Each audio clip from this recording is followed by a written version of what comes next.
আসসালামু আলাইকুম। এইচএসসি পরীক্ষায় ইংলিশ মানে যেন এ প্লাস মিসের মহোৎসব। এরকম চিন্তা ভাবনাকে দূর করতে মাত্র 1 ঘন্টা 20 মিনিটের এই ওয়ান শট ক্লাসে ইংলিশ ফার্স্ট পেপারের A to Z সবকিছু কমপ্লিট হবে এবং ইন ডিটেল যতগুলো ডিপে তোমার জানা দরকার এবং প্রত্যেকটার একটা করে এক্সাম্পল কিভাবে তুমি প্রেজেন্ট করবা খাতায় সবকিছু নিয়ে দেখা হচ্ছে আজকের ক্লাসে। এবং আজকের ক্লাসটি নিচ্ছে নীরব মাহমুদ ভাই। আমি ফুল ক্লাস করছি এবং আমি ভাই ক্লাসের সামনে এখানে বসাছিলাম। আমি অলওয়েজ ভাই ক্লাসের ভক্ত এবং ভাই অফলাইনে অসাধারণ ক্লাস নেন। সো তোমাদের সাথে হয়তো অনলাইনে ফার্স্ট দেখা হতে পারে, বাট আমি জাস্ট একটা কথা বলবো, অনলাইনে এই ক্লাস একটাই আছে। So let's start a video. এবং ভাইয়া কিন্তু তোমাদের মানে ভাইয়া বললেও উনি কিন্তু কলেজের টিচার, সো স্যারও বলতে পারো, অসুবিধা নাই। ওকে, আমরা স্টার্ট করতে পারি আজকে ক্লাস। আসসালামু আলাইকুম প্রিয় শিক্ষার্থীবৃন্দ, তোমাদের সবাইকে শুভেচ্ছা জানাচ্ছি পরীক্ষার ঠিক আগ মুহূর্তে একটি ইংরেজি সাজেশন ক্লাসে। এবং আজকে আমরা ইংলিশ ফার্স্ট পেপারের একটি সাজেশনমূলক ক্লাস করতে যাচ্ছি এবং এই ক্লাসে আমি খুব অল্প সময়ের মধ্যে তোমাদেরকে দেখানোর চেষ্টা করব কিভাবে ইংরেজি প্রথম পত্রের শেষ মুহূর্তের প্রিপারেশন নিতে হবে, কিভাবে লিখলে সর্বোচ্চ নম্বর পাওয়া যাবে। এবং আমি জানি তোমরা রাইটিং পার্টগুলোতে অনেক বেশি কনফিউজ থাকো কোন অংশটি কিভাবে লিখতে হবে। আমি সবগুলো নিয়ে তোমাদের আজকের ক্লাসে একটি চমৎকার ধারণা দেওয়ার আপ্রাণ চেষ্টা করব। সুতরাং আমি চাইবো যে তোমরা পরীক্ষার আগে একটু সময় নষ্ট হলেও আমার এই ক্লাসটি একবারের জন্য হলেও দেখে যাও, প্রথম থেকে শেষ পর্যন্ত কোথাও পজ না দিয়ে না টেনে পুরো কথাটি ভালো করে শুনে যাও। আশা করা যায় তোমাদের পরীক্ষাটি অনেক ভালো হবে। তো চলো আমরা আমাদের কথাগুলো শুরু করে দিচ্ছি। আমি তোমাদের প্রথমে একটা কথা বলে রাখি, তোমরা জানো যে তোমাদের 3টি প্যাসেজ থাকবে। ফার্স্ট প্যাসেজ থাকবে হচ্ছে এমসিকিউ এবং হচ্ছে ওপেন এন্ডেড কোয়েশ্চেনের জন্য। দ্বিতীয় প্যাসেজ থাকবে হলো একটি ফ্লো চার্ট এবং তৃতীয় প্যাসেজ দিয়ে থাকবে হলো কি একটি সামারি। আচ্ছা, তো আমি যেটা করেছি তোমাদের পুরো বইটার একটি এখানে পুরো বইয়ের আমরা কন্টেন্ট তুলে দিয়েছি এবং এই কন্টেন্ট দিয়ে আমি তোমাদেরকে মার্ক করে দিব কোন কোন প্যাসেজগুলো কোনগুলোর জন্য সবচেয়ে গুরুত্বপূর্ণ। আমি আশা করি তোমাদের সামনে এই মুহূর্তে বইটি রয়েছে।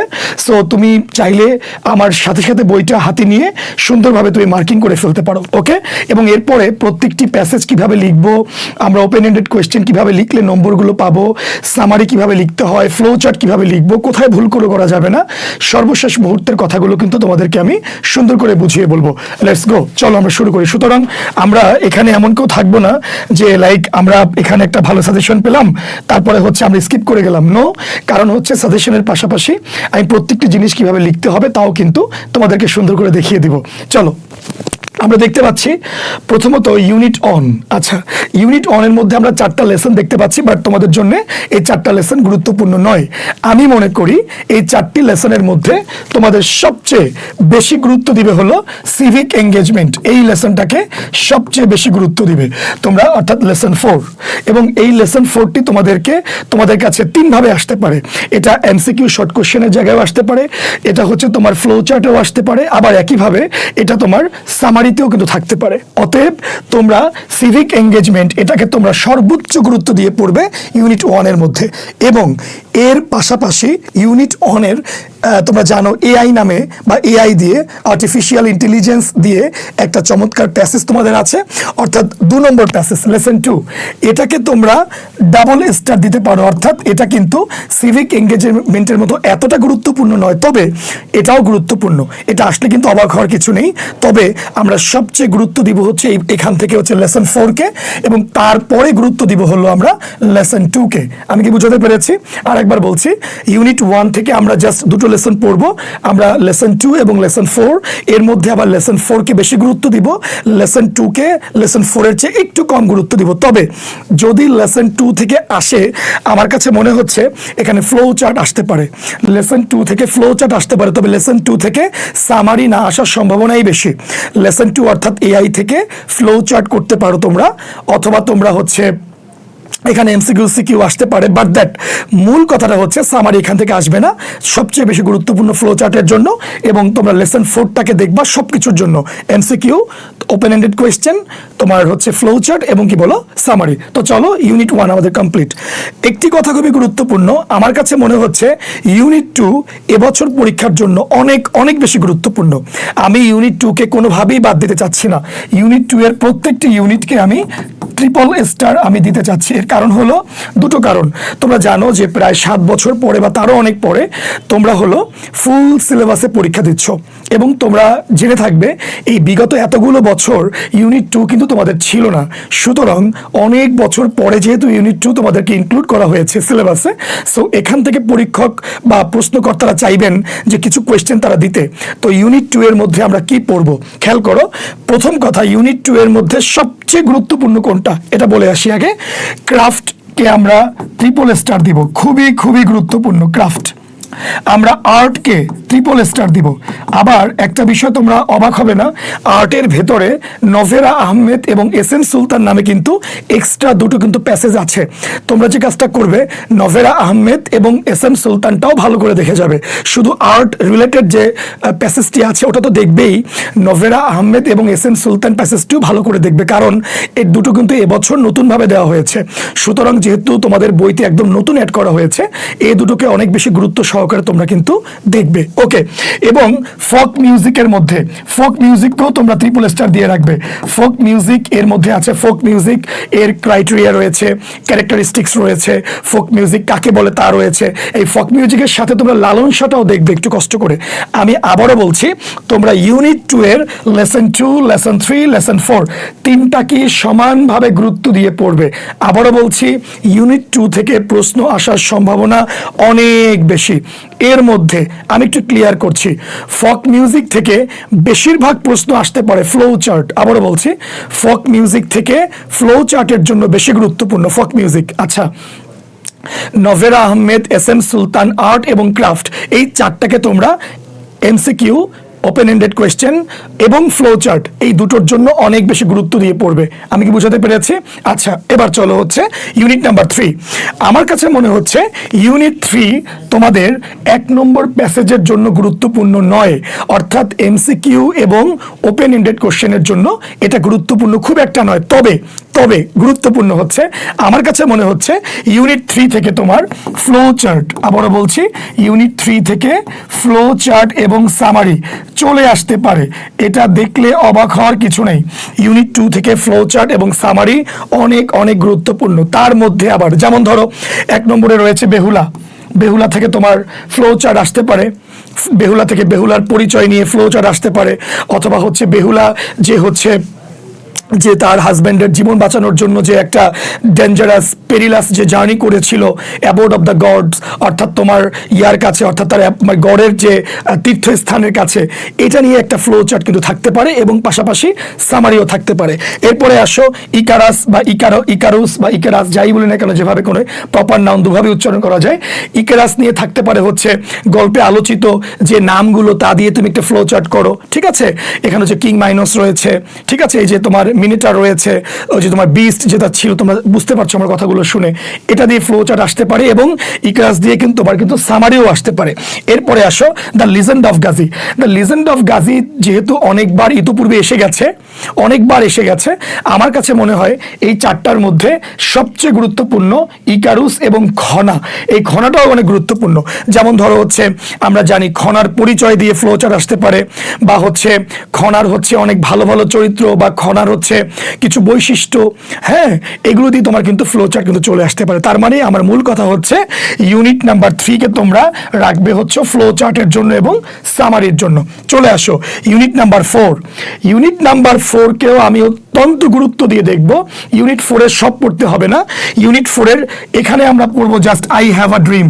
মনোযোগ দিয়ে শুনবো, আই হ্যাভ আ ড্রিম, এইটাকে আমরা মনোযোগ দিয়ে পড়বো। মার্টিন লুথার কিং জুনিয়র, মনে আছে তো? আই হ্যাভ আ ড্রিমের মধ্যে মার্টিন লুথার কিং জুনিয়রটা খুবই গুরুত্বপূর্ণ। আই হ্যাভ আ ড্রিমটা এখানে কি বলেছে, এই টোটাল বক্তব্যের ভেতরে তোমার মার্টিন লুথার কিং জুনিয়র উনি 6টি স্টেটের কথা আলোচনা করেছেন। 6টি।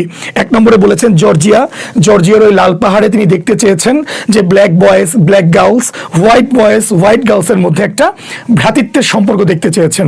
এরপরে উনি বলেছেন মিসিসিপি অঙ্গরাজ্যের কথা।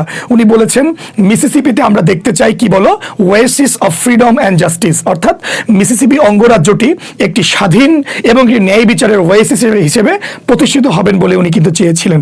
এরপরে উনি বলেছেন তার 4জন লিটল অর্থাৎ চিলড্রেন রয়েছে বা চাইল্ডস রয়েছে বা তার 4জন সন্তান রয়েছে যাদেরকে কালার অফ দ্য স্কিন দিয়ে জাজ না করে কন্টেন্ট অফ দ্য ক্যারেক্টার্স দিয়ে তাদেরকে জাজ করা হবে। এরপরে উনি বলেছেন আলাবামা স্টেটের কথা। আলাবামা স্টেটে কি বলেছেন উনি বলেছেন আলাবামা স্টেটের যে গভর্নর সে ছিল হচ্ছে ভিসিয়াস র্যাসিস্ট, অর্থাৎ প্রচন্ড পরিমাণে পাপিষ্ঠ বর্ণবাদী, যার মুখ থেকে কেবল বের হতো কি বলো ইন্টারপোজিশন এবং কি বলো নালিফিকেশন। মনে আছে তোমাদের নিশ্চয়ই কথাগুলো। এবং উনি চেয়েছেন যে ওই আলাবামা রাজ্যের পাশেই একদিন তিনি চেয়েছেন যে সকল ছেলে মেয়েরা অর্থাৎ কালো হোক সাদা হোক সবাই হাতে হাত ধরে ভাই বোনের মতো করে বেঁচে ফিরবে, তাই তো? আচ্ছা, এরপরে উনি বলেছেন যে নিউ ইয়র্কের মাইটি মাউন্টেন্স অফ নিউ ইয়র্ক, এই ওয়ার্ডটা উচ্চারণ করেছেন, মাইটি মাউন্টেন্স অফ নিউ ইয়র্কের যে বড় বড় পাহাড়, এই পাহাড়ের উপর থেকে এই কথাগুলো সব জায়গায় ছড়িয়ে দেওয়া হবে। উনি বলেছেন কি বলতো, উনি বলেছেন হচ্ছে অ্যালিঘ্যানিস নামে যে পাহাড় আছে, এই পাহাড়ে পেনসিলভেনিয়াতে যে অ্যালিঘ্যানিস পাহাড় রয়েছে, এই পাহাড়ের উপর থেকেও স্বাধীনতার আওয়াজ সব জায়গায় যেন তিনি ছড়িয়ে দিতে পারেন, এই কথা তিনি কিন্তু এখানে বলেছেন। কথা কি বুঝতে পেরেছি? এভাবে করে এটা দিয়ে আমার কাছে মনে হচ্ছে ফ্লো চার্টও আসতে পারে। যেমন যদি এভাবে আসে যে হচ্ছে শেমফুল কন্ডিশন অফ দ্য নিগ্রোদের যে শেমফুল কন্ডিশন তা দিয়ে ফ্লো চার্ট করো, এটা আসতে পারে। বা আসতে পারে ড্রিমস অফ দ্য নিগ্রোদের কি নিয়ে তার যে ড্রিম ছিল তা দিয়ে ফ্লো চার্ট করো, আসতে পারে। আবার আসতে পারে হচ্ছে তিনি কি কি ড্রিম দেখেছেন, যেমন ধরো তিনি বলেছেন যে ক্রুকড প্লেসেস গুলো স্ট্রেইট হবে, আমরা বুঝছি কি না, ক্রুকড প্লেসেস গুলো স্ট্রেইট হবে, তাই তো? উনি বলেছেন হচ্ছে তোমার যে উঁচু নিচু রাস্তাগুলো হচ্ছে প্লেইন হবে। এগুলো কি তার মানে হচ্ছে বৈষম্যগুলো অবৈষম্য হবে, এটা উনি বলেছেন ভ্যালিগুলো এক্সাল্টেড হবে, অর্থাৎ ভ্যালি বাড়বে এবং হিলগুলো মাউন্টেনগুলো হচ্ছে লো হবে। এর মানে হচ্ছে ভ্যালি মানে ব্ল্যাক পিপলদেরকে বোঝানো হয়েছে, আর হিল বা মাউন্টেন বলতে হোয়াইট পিপলদেরকে বোঝানো হয়েছে। হোয়াইটদের মান একটু কমবে, ব্ল্যাকদের মান একটু বাড়বে, তো পরে সবাই সমান হবে। আমার মনে হয় এটা তোমাদের জন্য অনেক বেশি গুরুত্বপূর্ণ, এটা আসলে কিন্তু অবাক হওয়ার কিছু নেই। এবার চলো, এবং এই যে গ্রেট ওয়েমেনের মধ্যে 3জন মহিলার কথা তোমার উল্লেখ রয়েছে। 1 নম্বরে রয়েছে লীলা নাগ, খুবই গুরুত্বপূর্ণ। 2 নম্বরে রয়েছে ওয়েঙ্গারি মাথাই। এবছর নতুন দেওয়ার কারণে আসতেই পারে স্যার, আসতেই পারে। ওয়েঙ্গারি মাথাই খুবই খুবই গুরুত্বপূর্ণ। আমি আবারও বলছি ওয়েঙ্গারি মাথাই অনেক বেশি গুরুত্বপূর্ণ, কারণ উনি গাছ লাগানোর মাধ্যমে ট্রি প্ল্যান্টেশনের একটা বড় বিপ্লবের মাধ্যমে তিনি ওই অঞ্চলের কেনিয়ার আশেপাশের অঞ্চলের অনেকগুলো দেশের মহিলাদের জীবনযাত্রার মান তিনি উন্নয়ন করে ফেলেছেন, খুবই গুরুত্বপূর্ণ। এরপরে আছে ম্যারি কুরিকে যদি আমি ধরি, যদি প্রশ্ন খুব কঠিন হয় সেক্ষেত্রে ম্যারি কুরি আসতে পারে। আর ম্যারি কুরি আসলে এই ম্যারি কুরির হচ্ছে ফার্স্ট যে প্যারাগুলো, মানে প্রথম, এই গল্পটা তো অনেক বড়, প্রথম অংশটা তোমাদের জন্য গুরুত্বপূর্ণ। আমি কি বুঝাতে পেরেছি? এবার চলো তাহলে আমরা ইউনিট 4 পর্যন্ত বলে দিলাম কি কি আমরা পড়বো। এরপরে চলো ইউনিট নাম্বার 5। ইউনিট 5 এর মধ্যে আমরা লেসন 1 থেকে 4 কে আমি বাদ দিতে চাচ্ছি। এটা আমার কনসায়েন্স বলছে 1 থেকে 4 পর্যন্ত আমরা পড়বো না। আল্লাহ মাফ করুক, যদি চলে আসে তো কিছু করার নেই বাবা। তবে আমার কাছে মনে হচ্ছে 1 থেকে 4 পর্যন্ত স্কিপ করলেই চলে। তবে হ্যাঁ, ফ্রেডরিক ডগলাস, মাই গড, খুবই গুরুত্বপূর্ণ। ফ্রেডরিক ডগলাস কেন গুরুত্বপূর্ণ? দেখো, ফ্রেডরিক ডগলাস এই গল্পটা একটা তার ব্যক্তিগত জীবন থেকে নেওয়া হয়েছে, অর্থাৎ তার আত্মকাহিনী বা আত্মকথা যেটাকে আমরা বলি। এরপরে হচ্ছে এর মধ্যে তিনি কি বলেছেন হচ্ছে আমেরিকায় কিভাবে হচ্ছে কৃষ্ণাঙ্গদের সাথে ব্যবহার করা হতো, তার মা থেকে তাকে 6 মাসের মধ্যে আলাদা করে ফেলা হয়েছে, হ্যাঁ, ইভেন তার মায়ের মৃত্যু সে দেখতে যেতে পারেনি, এরকম যে তার জীবনের করুণ কাহিনী। ইভেন ওখানে ব্ল্যাক পিপলরা তারা হচ্ছে নিজেদের বয়স জানতো না, কারণ তাদেরকে বয়স জানা থেকে অজ্ঞ রাখা হতো, কারণ তাদের মালিকরা চাইতো যে তারা যদি বয়সগুলো জেনে ফেলে তবে তারা কাজ করতে চাইবে না। হ্যাঁ, এই যে নির্মম যে একটা মানে কি বলবো, মানে নির্মম বারবারাস, হ্যাঁ, এই যে একটা মানে কি বলবো যে একটা নির্মম একটা ঘটনা, এটা কিন্তু পরীক্ষা কিন্তু চলে আসতে পারে। সুতরাং তোমরা এটা কিন্তু এমসিকিউ অথবা ওপেন এন্ডেড কোশ্চেনের জন্য দেখে যাবে। আবারও বলছি, ফ্রেডরিক ডগলাসটি এমসিকিউ এবং ওপেন এন্ডেড কোশ্চেনের জন্য, অর্থাৎ 1 নম্বর প্যাসেজের জন্য তোমরা দেখে যাবে, আর বাকি 4টি তোমাদের দেখতে হবে না। এটা গুরুত্বপূর্ণ, এটাকে হচ্ছে আমরা ট্রিপল স্টার দিতে পারি। এবারে আসো ড্রিমস। ওকে ফাইন, ড্রিমসের মধ্যে প্রথম যে কবিতা সেটা তো হচ্ছে থিমের জন্য গুরুত্বপূর্ণ, বাট প্রথম যে গল্পটা এটা হচ্ছে তোমার গল্পটা গুরুত্বপূর্ণ, গল্পটা হচ্ছে আমরা স্বপ্ন কেন দেখি, স্বপ্ন দেখার মূল কারণটা অ্যাকচুয়ালি কি, স্বপ্নের কোনো গুরুত্ব আছে কি না, তাই তো? আমাদের স্বপ্ন কখনো কখনো ভেগ হয়, কখনো কখনো ভিভিড হয়, অর্থাৎ অস্পষ্ট হয়, স্পষ্ট হয়, কখনো আমরা জানিও না যে কেন স্বপ্ন দেখেছি, আবার আমরা বুঝতে পারি না স্বপ্ন দেখার একটা মাইনে রয়েছে, ইত্যাদি বিষয় নিয়ে আলোচনা করা হয়েছে। তবে দ্বিতীয় যেটা আছে লিটারেচার, এখান থেকে তোমার থিম আসতে পারে। ওকে, এবারে আসো, আমার কাছে মনে হচ্ছে ইউনিট 7টাও অনেক গুরুত্বপূর্ণ। আমি একটু বলি কোন জায়গা থেকে আমরা পড়বো, সব পড়বো না, ইউনিট 7 আমি সব পড়াবো না, তবে বলে দিব কোন কোন জায়গা থেকে বেশি গুরুত্বপূর্ণ। 1 নম্বর, ব্রজেন দাস, এটার কিন্তু অনেক বড় একটা গল্প, তাই না? তার সিসিক, সে কিভাবে হচ্ছে এই সাঁতার কাটার জন্য প্রস্তুতি নিয়েছিল, ইত্যাদি বিষয়গুলো ছিল। চ্যানেলে হচ্ছে কি পরিমাণ বিপর্যয় ছিল, অর্থাৎ ওই চ্যানেলে সাঁতার কাটার সময় কি কি জিনিস তাকে বাধাগ্রস্ত করেছিল, এই সমস্ত জিনিস কিন্তু এখানে আছে। তো আমার কাছে মনে হয় ব্রজন দাসের প্রথম অংশটি, ব্রজন দাসের প্রথম যে অংশটি, একদম ফার্স্ট যে অংশটুকু, এইটুকু তুমি পড়তে পারো। এটা কিন্তু তোমার প্যাসেজ নাম্বার 1 এবং ফ্লো চার্টের জন্য গুরুত্বপূর্ণ। এখান থেকে সামারি আমার মনে হচ্ছে আসবে না, তবে এখান থেকে আমার মনে হয় প্যাসেজ 1 এবং ফ্লো চার্ট এই দুটোর জন্য কিন্তু গুরুত্বপূর্ণ, অর্থাৎ এমসিকিউ, ওপেন এন্ডেড কোয়েশ্চেন এবং ফ্লো চার্টের জন্য গুরুত্বপূর্ণ। ঠিক আছে, এবারে আসো, স্কেলিং আ মাউন্টেন পিক, অর্থাৎ নিশাত মজুমদার, খুবই গুরুত্বপূর্ণ। নিশাত মজুমদারের প্রথম অংশ পড়বে, আবারও বলছি প্রথম অংশ পড়বে, নট দ্বিতীয় অংশ। দ্বিতীয় অংশের ভেতরে হচ্ছে দ্বিতীয় অংশ পড়তে পারো, প্রথম অংশটা বেশি গুরুত্বপূর্ণ। অর্থাৎ তিনি তার যে মাউন্টেনে যাওয়ার যে শখ এবং যাবার যে প্রস্তুতি, তিনি কিভাবে ঢাকার রাস্তায় রাস্তায় একটা ব্যাগ নিয়ে হেঁটেছেন, এত ওয়েটি একটা ব্যাগ নিয়ে হেঁটেছেন, এই ব্যাপারগুলো কিন্তু পরীক্ষা আসতে পারে। কালসিন্দুর গার্লসের এই যে আনবিটেন গার্লস, কালসিন্দুর যে গার্লস আছে, কালসিন্দুর এই যে স্কুলের যে মেয়েরা রয়েছে, এই মেয়েদের যে প্রতিভা, ফুটবলের যে প্রতিভা, আবারও বলছি ফুটবলের প্রতিভা অনেক বেশি গুরুত্বপূর্ণ এবছরের জন্য। তবে শেষের অংশ, একদমই শেষের অংশ, এই যে আনবিটেন গার্লসের সর্বশেষ অংশটা ভালো করে পড়বে। কেমন? এই তিনটাকে তুমি গুরুত্বের সাথে পড়বে। এবারে আসো, আমি তোমাদেরকে বলবো তোমাদের পরীক্ষার জন্য এই যে তোমাদের এই যে এখন সামনে যে পরীক্ষাটা হবে, পরীক্ষার জন্য ইউনিট 8 অনেক বেশি গুরুত্বপূর্ণ। আমার তো মনে হয় ইউনিট 8-এর যে লেসন 1, এই যে অ্যারিস্টটলের যে মত দিয়ে শুরু করা হয়েছে, আমাদের মধ্যে ফ্যামিলির সম্পর্ক কেন থাকে, ফ্যামিলি নিয়ে আমরা কেন কনসার্ন, মানুষের জন্য কেন একটা সম্পর্ক গুরুত্বপূর্ণ, একটা মানুষ কেন সম্পর্ক জড়ায়, তার ইমোশনকে শেয়ার করার জন্য, কারণ সে যখন তার ভালো ভালো কথাগুলো শেয়ার করে সেগুলো রিডাবলস হয়ে যাচ্ছে, তার কষ্টের কথাগুলো শেয়ার করলে সেগুলো লিসেন অর্থাৎ কমে যাচ্ছে, এগুলো পরীক্ষা কিন্তু আসতে পারে। এটা হচ্ছে তোমার 1 নম্বরটা, এই যে 1 নম্বর লেসন, এটা এমসিকিউ এবং তোমার ওপেন এন্ডেড কোশ্চেন, অর্থাৎ 1 নম্বর ফ্লো চার্টের 1 নম্বর প্যাসেজের জন্য অনেক বেশি গুরুত্বপূর্ণ। ফ্লো চার্টের জন্য হতে পারে, তবে 1 নম্বর প্যাসেজের জন্য বেশি গুরুত্বপূর্ণ। এরপরে চলে আসো, 2 নম্বর লাগবে না, এটাকে বাদ দিচ্ছি। A mother in Mannville, mother in ম্যানভিলের মধ্যে কিন্তু অনেক বড় একটা গল্প। এখন এই গল্পের কোন অংশ পড়বো? আমার কাছে মনে হয় মাদার ইন ম্যানভিলের লাস্টের যে অংশগুলো, এগুলো আমরা বাদ দিতে পারবো, আমরা প্রথম অংশটা পড়বো। অর্থাৎ প্রথম অংশ কোন পর্যন্ত পড়বো তাও বলে দিচ্ছি। প্রথমত সে যে মানে লেখিকা কি বলছিলেন, হ্যাঁ, মার্জরি কিনান রোলিংস, অর্থাৎ যিনি লেখিকা, যিনি লিখছিলেন এটা, উনি কি বলছিলেন হচ্ছে আমি হচ্ছে আমাদের এলাকা থেকে, হ্যাঁ, তা আমাদের এলাকা থেকে হচ্ছে আমি কোনো একটা রোগ থেকে বাঁচার জন্য, হ্যাঁ, আমি একটা কিছু ফ্রেশ ওয়েদার চাচ্ছিলাম, এজন্য হচ্ছে আমি ক্যারোলিনা নামক পাহাড়ের উপরে বা পর্বতের উপরে গিয়ে আমি একটা ছোট্ট কেবিন ভাড়া নিয়ে লেখালেখি শুরু করেছিলাম। কোনো এক পড়ন্ত বিকেলে একটা ছোট্ট বাচ্চা, যার হচ্ছে ছেঁড়া শার্ট তার গায়ে, তার খালি পা, হ্যাঁ, সে এসে বলল আমি কাটতে চাই। এই যে এখান থেকে তাদের যে গল্পটার সামনে চলে গেল, আস্তে ধীরে তার সাথে লেখিকার যে একটা মাতৃত্বের বন্ধন গড়ে উঠলো, এইগুলো কিন্তু পরীক্ষার জন্য গুরুত্বপূর্ণ। এবং অ্যাট ডে লাইট থেকে পরীক্ষা আসতে পারে। ওখানে আসতে পারে হচ্ছে জেরির যে ক্যারেক্টারগুলো, ভালো ভালো ক্যারেক্টার, জেরি যে হার্ড ওয়ার্কার, জেরি যে হচ্ছে অনেস্ট, ঠিক আছে, এইগুলো দিয়ে ফ্লো চার্ট কিন্তু পরীক্ষা আসতে পারে। এরপরে আসা হচ্ছে লাভ। এই লাভের এখানে কিন্তু একটা তোমার কবিতা আছে, how do I love thee, Elizabeth Barrett Browning যিনি আছেন, এইটা কিন্তু তোমার থিমের জন্য গুরুত্বপূর্ণ, থিমের জন্য কিন্তু অনেক গুরুত্বপূর্ণ। এটাকে বলা হয়, এটাকে কিন্তু একটা সনেট, এটা তোমরা জানো একটা সনেট। যাক, তারপরে আমি তোমাদেরকে থিমের শিট আজকে তোমাদেরকে কমেন্ট অপশনে দিয়ে দিব, ইনশাল্লাহ তোমরা দেখলে ভালো করে পরীক্ষা দিতে পারবে। তবে মনে হচ্ছে লেসন নাম্বার 4 এটা কেবল থিমের জন্য গুরুত্বপূর্ণ, আর 1 এবং 3 এই দুটোকে ভালো করে পড়বো, 2 এবং 4 কে আমরা রিলিজ দিচ্ছি। আসো ইউনিট নাম্বার 9।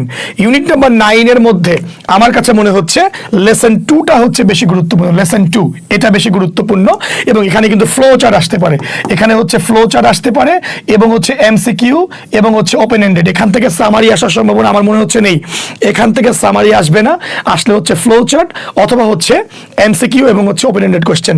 এবারে আসো শিল্পী। শিল্পী হচ্ছে অনেক সময় হয় কি প্রশ্ন অতি সহজ হতে গিয়ে কঠিন হয়ে যায়, যেমন ধরো যেগুলো তুমি স্কিপ করবা যে সহজ এর জন্য ওটাই চলে আসলে আবার কঠিন হয়ে যাবে, তাই শিল্পী একবার দেখে যেও যদি দেখতে চাও। আর বুলিং, বুলিং তো অনেক বেশি গুরুত্বপূর্ণ। বুলিং আসতে পারে প্যারাগ্রাফ দিয়ে, প্যারাগ্রাফেও আসতে পারে বুলিং, কিন্তু সাইবার বুলিং প্যারাগ্রাফেও আসতে পারে এবং বুলিং কিন্তু এখানেও আসতে পারে, অর্থাৎ এমসিকিউ শর্ট কোশ্চেনের জন্য বুলিং কিন্তু পড়তে পারো। এবারে আসো ইউনিট 10। ইউনিট 10 এর মধ্যে আমার কাছে মনে হচ্ছে লেসন 5 এটাকে বেশি গুরুত্ব দিবা। লেসন 5, লেসন 5 থেকে ফ্লো চার্টের জন্য বেশি গুরুত্বপূর্ণ।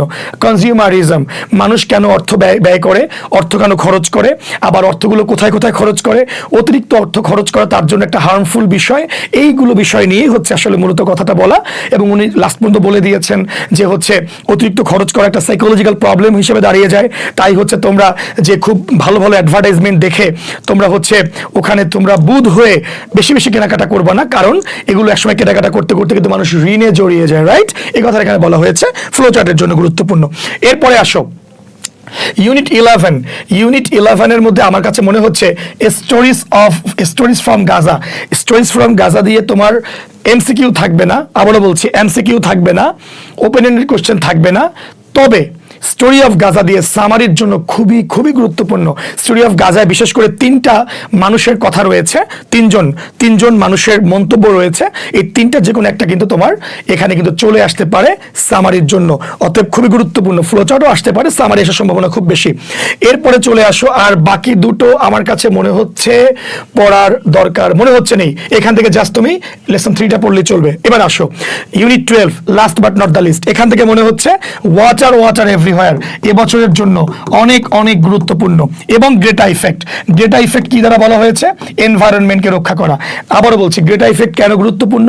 গ্রেটা ইফেক্ট, গ্রেটা আমরা জানি গ্রেটা থুনবার্গ, যাকে আমরা বলি গ্রেটা থুনবার্গ, তিনি সুইডেনে বা তিনি একজন সুইডিশ নাগরিক, যেভাবে করে তিনি তার এনভায়রনমেন্টের প্রতি তার যে একটা অনেক বেশি চিন্তা, এই চিন্তার কারণে সে যে সবাইকে মানে থমকে দিয়েছে তার অ্যাক্টিভিটিসগুলো দিয়ে, এটা কিন্তু পরীক্ষার জন্য অনেক বেশি গুরুত্বপূর্ণ। অর্থাৎ এখানে এই দুটো, অর্থাৎ লেসন 1 লেসন 2 এই দুটোকে তোমরা এমসিকিউ, ওপেন এন্ডেড কোশ্চেন এবং ফ্লো চার্ট 3টার জন্য দেখতে পারো, ঠিক আছে? এবারে আসো, এই তো টোটাল বই চলে গেল আমার কাছে। এবার আমি একটু সামারি করি, সবগুলোর মধ্যে আরেকটু সামারি করে দিচ্ছি। গ্রেটা থুনবার্গ, এটাকে একদম তুমি খুব ভালোভাবে গুরুত্ব দিয়ে পড়বা। গ্রেটা ইফেক্ট, ওয়াটার ভালো করে পড়বা, মনোযোগ দাও, লাল কালি কোনটা কোনটা দিচ্ছি খেয়াল করো। কনজিউমারিজম ভালো করে পড়বা, এখান থেকে বুলিং ভালো করে পড়বা, 2 নম্বরটা ভালো করে পড়বা। লেসন 2 দেখো তো কয়টা আমি কমিয়ে দিচ্ছি, কিন্তু তারপরে এখন কমিয়ে দিচ্ছি। লেসন এই যে তোমার মাদার ইন ম্যানভিলের প্রথম অংশগুলো দুটো ভালো করে পড়বা, লাস্টের দুটো বাদ দিবা। অ্যাট ডিলাইট থেকে ভালো করে পড়ো, কিন্তু ফ্যামিলি রিলেশনশিপ অবশ্যই গুরুত্বপূর্ণ, ভালো করে পড়বা। আচ্ছা, এখান থেকে এই 3টাই পড়বা, ব্রজেন দাস বলো বা নিশাত মজুমদার যেটা আছে স্কিলিং আ মাউন্টেন পিক, আনবিটেন গার্লস, এটাও ভালো করে পড়বা। আচ্ছা, এখান থেকে ফ্রেডরিক ডগলাসটাকে ভালো করে পড়ো। আচ্ছা, আর এই যে 1 থেকে 4 এখানে কমানোর জায়গা খুবই কম, কারণ 1 থেকে 4 এর মধ্য দিয়ে প্রশ্ন বেশি আসতে পারে। বিশেষ করে ইউনিট 2 কে খুব গুরুত্ব দিবা, ইউনিট 3 কে গুরুত্ব দিবা হচ্ছে ফ্লো চার্ট এবং সামারির জন্য ইউনিট 3, আর ইউনিট 4 কে তোমরা অবশ্যই আই হ্যাভ আ ড্রিম ভালো করে পড়ো। আই হ্যাভ আ ড্রিম পরীক্ষা চলে আসতে পারে। এবং হচ্ছে তোমার ওয়েঙ্গারি মাথায়, এটাকে ভালো করে পড়ো, ওয়েঙ্গারি মাথাইটা বেশি গুরুত্বপূর্ণ। লিলেনাক আসতে পারে, তবে ওয়েঙ্গারি মাথাইটা হচ্ছে বেশি গুরুত্বপূর্ণ। বুঝতে পেরেছি? এখন আসো স্যার, আমি তো তোমাদের জাস্ট সাজেশনটা দিলাম প্রথমত, এখন মূল কথা স্যার, আমি লিখবো কিভাবে লিখলে আমি অনেক ভালো নম্বর পেতে পারি। আমি খুব দ্রুত যাব কথাগুলো, আমি তোমাদেরকে এখন দেখাবো যে কোন কোন বিষয়গুলো তুমি কিভাবে লিখতে হবে। প্রথম কথা হচ্ছে ওপেন এন্ডেড কোয়েশ্চেনে তোমার 10 নম্বর। প্লিজ আমার কথাগুলো মনোযোগ দিয়ে শোনো। ওপেন এন্ডেড কোয়েশ্চেনে তোমার 10 নম্বর, এবং তোমরা জানো এটাও কিন্তু এক ধরনের রাইটিং পার্ট। এই 10-এর মধ্যে আমরা কিন্তু 10 পাই না, আমরা হচ্ছে 7, 6 বা সর্বোচ্চ 8-এর মধ্যে আমরা থাকি, তাই না? কিভাবে সর্বোচ্চ নম্বর পাওয়া যায়? 3টে কথা মনে রাখবা, মনোযোগ দাও সবাই, তোমাদের খুব সামনে পরীক্ষা, কিন্তু খুব মনোযোগ দাও। 1 নাম্বার, যে ওপেন এন্ডেড কোয়েশ্চেনগুলো সর্বদা 2 বা 3টি সেন্টেন্সে লেখা ট্রাই করবে। নাম্বার 1, 2 অথবা 3টি সেন্টেন্সের মধ্যে লেখা ট্রাই করবে, নাম্বার 1। নাম্বার 2, ওপেন এন্ডেড কোশ্চেনের মধ্যে তুমি কানেক্টরস ব্যবহার করবে, সেন্টেন্সের ভিতরে কানেক্টর, সেন্টেন্স কানেক্টরস ব্যবহার করবে। আর নাম্বার 3, এই লেখাটা হুবহু প্যাসেজ থেকে নিবে বাট লিখবে তোমার ভাষায়, অর্থাৎ প্যাসেজের কথা নিবে বাট তুমি সিনোনিম ব্যবহার করে তোমার মতো করে লিখবে, অর্থাৎ taken from the passage but written from your brain বা বাই ইউর ব্রেইন, এভাবে করে তুমি লিখবে। তো আমি কি বলেছি খেয়াল করো, শর্ট কোশ্চেনের আনসার মূলত টেক্সট প্যাসেজের মূল আইডিয়া থেকে নিজের ভাষায় লিখতে হয়। এটা তোমরা এখানে এটা তোমাদেরকে দিয়ে দেওয়া হবে, আমি মূল কথা বলে দিয়েছি। এবং হচ্ছে শর্ট কোশ্চেন সবচেয়ে স্ট্যান্ডার্ড নিয়ম হলো 3টি সেন্টেন্সে লেখা 5 বা 6 লাইনের ভিতরে। 3টি সেন্টেন্স সবচেয়ে স্মার্ট, তবে 2টো হলো প্রবলেম নেই, 3টি হওয়া সবচেয়ে ভালো। 5 বা 6 লাইনের ভিতরে লিখবে এবং এখানে শর্ট কোশ্চেনের ভিতরে কিছু তোমরা কানেক্টরস ব্যবহার করবে, যেমন ধরো মোর ওভার ব্যবহার করতে পারো যখন তুমি অতিরিক্ত কোনো তথ্য যুক্ত করতে চাও, তুমি বিসাইডস ব্যবহার করতে পারো, ফার্দার মোর করতে পারো, ইন এডিশন বলতে পারো। আবার যদি কোনো ফলাফল বর্ণনা করতে চাও কোনো কথার, তাহলে সো ব্যবহার করতে পারো, দেয়ার ফর ব্যবহার করতে পারো, অ্যাজ আ কনসিকুয়েন্স ব্যবহার করতে পারো, কনসিকুয়েন্টলি ব্যবহার করতে পারো, ঠিক আছে, ইত্যাদি। আবার যখন তুমি ডাইভার্স বা হচ্ছে তোমার বিরোধার্থক কোনো কথাবার্তা বলতে চাও, তখন তুমি অন দ্য আদার হ্যান্ড ব্যবহার করতে পারো, তারপরে তুমি হচ্ছে অন দ্য কন্ট্রারি ব্যবহার করতে পারো, ইন কন্ট্রাস্ট ব্যবহার করতে পারো, on the other hand, on the contrary, in contrast, এই 3টা হচ্ছে কোনো বিরোধী কথাবার্তা বলতে তুমি ব্যবহার করতে পারো। অর্থাৎ তুমি যখন এক কথায় হচ্ছে ওপেন এন্ডেড কোশ্চেন যখন লিখবা, তোমার মাথায় থাকবে আমি 3টা সেন্টেন্সকে বানিয়ে লিখবো। নাম্বার 2 হচ্ছে লেখাগুলোর মধ্যে আমি কানেক্টরস ব্যবহার করব, এবং নাম্বার 3 আমি নিব প্যাসেজ থেকে, হুবহু কথাটা আমি লিখবো না, ওটাই লিখবো আমি নিজের ভাষায় একটু সিনোনিম ব্যবহার করে আমি লিখবো। চলে গেল। এরপরে আসো স্যার, আমার তো এটা চলে গেল, আমি সামারি কিভাবে লিখবো? অনেকের চিন্তা, স্যার সামারি কয় পেজ লিখতে হয়, সামারি কতটুকু লিখবো, বিভিন্ন রকমের তোমাদের প্রশ্ন, তাই না? তোমাদের অনেকের প্রশ্ন হচ্ছে স্যার সামারি কতটুকু লিখবো, কতটুকু লিখলে সামারি হয়ে যায়, এরকম কিছু প্রশ্ন কিন্তু তোমাদের কিন্তু সবারই কিন্তু রয়েছে, যে কতটুকু লিখলে সামারি লেখা যাবে বা সামারির জন্য আমরা কি পরিমাণ লিখবো ইত্যাদি, কিন্তু তোমার মনে একটা প্রশ্ন রয়েছে। আমার কাছে মনে হয় সামারি কতটুকু লিখবো এই কথা বলা একটা আনস্মার্ট কথা। বলো কারণ কি? এক একজনের লেখার ধরন এক এক রকমের, কারো লেখা বড় তারটা বড় হতে পারে, কারো লেখা ছোট তারটা ছোট হতে পারে। তাহলে এই যে কতটুকু লিখবো এই কোশ্চেন না করে এটা বলা ভালো কিনা 1/3 অফ দ্য প্যাসেজ, প্যাসেজের 3 ভাগের 1 ভাগ, তোমাকে যে প্যাসেজটা দেয়া থাকবে তার 3 ভাগের 1 ভাগ হবে তোমার সামারির লেন্থ। আমি কি বুঝাতে পেরেছি? অর্থাৎ সামারি যত বড়, মানে প্যাসেজ যত বড় তার 3 ভাগের 1 ভাগ, প্যাসেজ যত ছোট তারও 3 ভাগের 1 ভাগ হচ্ছে তোমার সামারি হবে। ধরো তোমার খনা দিয়ে সামারি আসলো, তাহলে খনা গল্পটার মূল কথা কি? খনা হচ্ছে সে ওয়েদার প্রেডিক্ট করতে পারতো, এরপর খনাকে সকল তোমার পিজেন্টস অর্থাৎ ফার্মাররা তাকে খুব পছন্দ করা শুরু করলো। পরবর্তীতে এই খনা বা লীলা, যার নাম লীলা ছিল, এর তোমার শ্বশুর অর্থাৎ তোমার কি বলে শ্বশুর তাকে তার ছেলেকে বলল যে তুমি তার হচ্ছে জিহ্বা কেটে দাও, তাই না? আচ্ছা, এই যে তার সাথে তার যে এই ঘটনা চক্র তুমি তোমার মতো বানিয়ে জাস্ট 3 ভাগের 1 ভাগের মধ্যে লিখে দিবে। ইকেরাস কি হলো?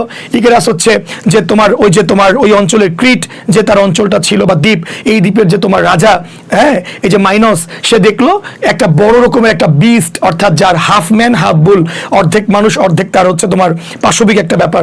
এরা কি করে? সবাইকে ভয় দেখায়। তখন কি করলো? সে হচ্ছে তোমার একজন ইঞ্জিনিয়ারকে ডাকলো, কথা কি মানে ইকেরাসের বাবাকে ডাকলো, তাই তো? ডেকে হচ্ছে বললো কি একটা চমৎকার ল্যাবিরিন্থ করে দাও, এই ল্যাবিরিন্থের ভিতরে তাকে আটকে রাখো। অর্থাৎ এই গল্পগুলো তুমি তোমার ভাষায় একদম 3 ভাগের 1 ভাগের মধ্যে মূল কথাটা লিখে দিবে। তবে এখানে একটা কাজ করবে, মনে রাখবা সামারির মধ্যে যেটা কখনোই করা যাবে না, আই ক্যান সি, এই যে খেয়াল করো, we can say, at last I can say, এই কথাগুলো সামারির মধ্যে তোমরা ব্যবহার করা হারাম। আবারও বলছি হারাম, হারাম। লিখলে কিন্তু নম্বর পাবে না। সামারির মধ্যে আই, উই এগুলো ব্যবহার করবে না, কারণ সামারি তোমার কোনো ব্যক্তিগত মতামত নয়। সামারি হচ্ছে প্যাসেজ থেকে তুমি যা বুঝেছো তাই লিখেছো, অর্থাৎ প্যাসেজের মতামতকে সামারি বলে, প্যাসেজের মূল কথাকে স্যার তোমার কথা নয়।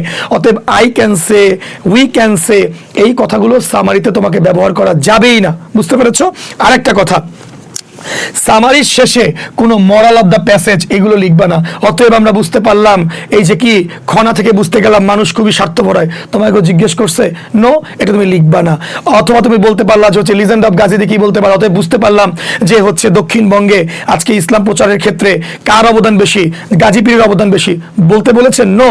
অর্থাৎ যে কথাটা তোমার মূল কথা ওটুক লিখবা, কোনো মরাল of the story, moral of the passage তুমি কিন্তু লিখবা না। তবে লেখাটা তুমি 2 ভাবে শুরু করতে পারো। এক, সরাসরি তুমি হচ্ছে লেখা শুরু করে দিতে পারো, অথবা তুমি এভাবে লিখতে পারো দ্য গিভেন প্যাসেজ ডেপিক্টস অ্যাবাউট, অর্থাৎ এই প্যাসেজটি কি বিষয়ে বলছে লিখতে পারো চাইলে, অথবা দ্য গিভেন প্যাসেজ পোর্ট্রেস অ্যাবাউট, এই প্যাসেজটি কি বলছে মূল কথাটা প্রথম লাইনে বলতে পারো, বা the given passage displace about. তবে তবে মনে রেখো, তোমরা যারা যারা বিভিন্ন কলেজ আছো, এখানে কিন্তু অনেকে ভিকারুননিসা আছো, নটরডেম আছো, ঢাকার বাইরে অনেকে আছো, ঢাকার ভেতরে বিভিন্ন কলেজে তোমরা আছো, অনেক কলেজে এইগুলো দ্বারা স্টার্ট করতে বলে, আবার অনেক কলেজে এগুলো লিখলে কেটে দেয়, তাই তো? তবে আমার কাছে মনে হচ্ছে বোর্ডে এগুলো লিখলে তেমন কোনো প্রবলেম হবে না, তবে না লেখাও ভালো, লিখলেও কোনো প্রবলেম নেই, তবে না লেখাটাই বেটার। সেটা হচ্ছে কি, খেয়াল করো, কারণ প্যাসেজ হচ্ছে টোটাল দেয়া প্যাসেজটার মূল কথাটা লিখে ফেলা, এত বেশি ইন্ট্রোডাকশন তোমার লেখার প্রয়োজন নাই। তবে এইটুক লিখলে হয় কি, লেখাটা একটু সুন্দর দেখায়, আর কিছুই না। এর জন্য এটা নিয়ে তোমার পরীক্ষক তোমাকে অনেক নাম্বার কাটবে না, বা নাম্বার অনেক দিবেও না, একটু সৌন্দর্যের জন্য জাস্ট লেখাটা। তাহলে আমি আবার একটু মূল কথাটা বলছি। সামারির মূল কথা হচ্ছে কি, 1/3 অফ দ্য প্যাসেজ লেন্থ, ঠিক আছে? এটা 1/3 মানে প্যাসেজ যেমন তার 3 ভাগের 1 ভাগ তুমি সামারি লিখবা।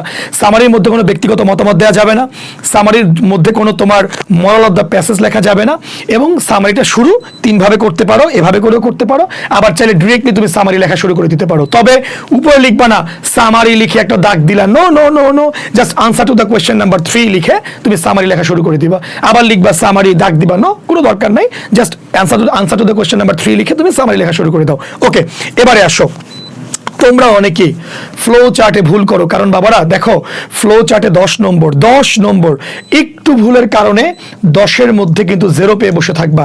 তো আমি যে কাজটা করেছি তোমাকে, টোটাল ফ্লো চার্টের মধ্যে 8টি জায়গায় বাচ্চারা ভুল করে। কয় জায়গায় বলো? 8 জায়গায়। এই 8টি জায়গাকে আমি তোমাদের সামনে সুন্দর করে তুলে ধরেছি, পরীক্ষার আগে একবার দেখিয়ে দিচ্ছি, যাতে এই ভুলগুলো তুমি হলে গিয়ে আর না করো। 1 নম্বর জায়গা, নাম্বার 1, ফ্লো চার্টের ফার্স্টে তুমি একটা টাইটেল লিখবে, খুবই গুরুত্বপূর্ণ, টাইটেল লিখতে ভুলে যেও না। তবে টাইটেল লেখার ক্ষেত্রে দুটো জিনিস মনে রাখবে। কয়টা বলো? দুটো। টাইটেল লিখবো কিভাবে? স্যার, প্রশ্নে যে তোমার কোশ্চেনটা দেয়া রয়েছে, এই কোশ্চেনের শেষে জাস্ট লিখবে ইজ গিভেন বিলো, অর্থাৎ ইজ গিভেন বিলো, এই কথাটা যুক্ত করবে, এবং অবশ্যই এই বিলোর পরে তুমি ক্লোন দিবে। ক্লোন, এই ক্লোন দিতে গিয়ে তোমার 3টা ভুল করো। নাম্বার 1 ভুল, কেউ ক্লোন দেওয়া হচ্ছে এরকম করে, স্যার এটা কিন্তু বাংলাতে দিতে হয়, ইংলিশে ভাবে দিতে হয় না। Just I am sorry, just মাঝখানে হচ্ছে কোনো ফাঁকা রাখতে হয় না, কোনো ভ্যাকান্ট না, অর্থাৎ জাস্ট এভাবে করে লিখতে হয়। অনেকে আবার করো কি জানো, এভাবে লিখে এভাবে একটা দাগ দাও, স্যার এটা আবার কি colon dash, not colon dash, just colon. তাহলে কিভাবে লিখবে দেখা দিচ্ছি, এভাবে শুরু করবো, a flow chart showing the things that stand against the channel swimmers is given below। এই যে is given below লিখে জাস্ট তুমি যে কলম দিয়ে রাখলা, এটুকুই যথেষ্ট। এখন তোমার প্রশ্ন, স্যার টাইটেল কি আমি ব্ল্যাক কলম দিয়ে লিখবো নাকি কালার পেন দিয়ে লিখবো? এটা কোনো প্রবলেম নয়। তুমি ফ্লো চার্টের যে টাইটেল চাইলে ব্ল্যাক পেন দিয়েও লিখতে পারো, চাইলে ব্লু পেন দিয়েও লিখতে পারো।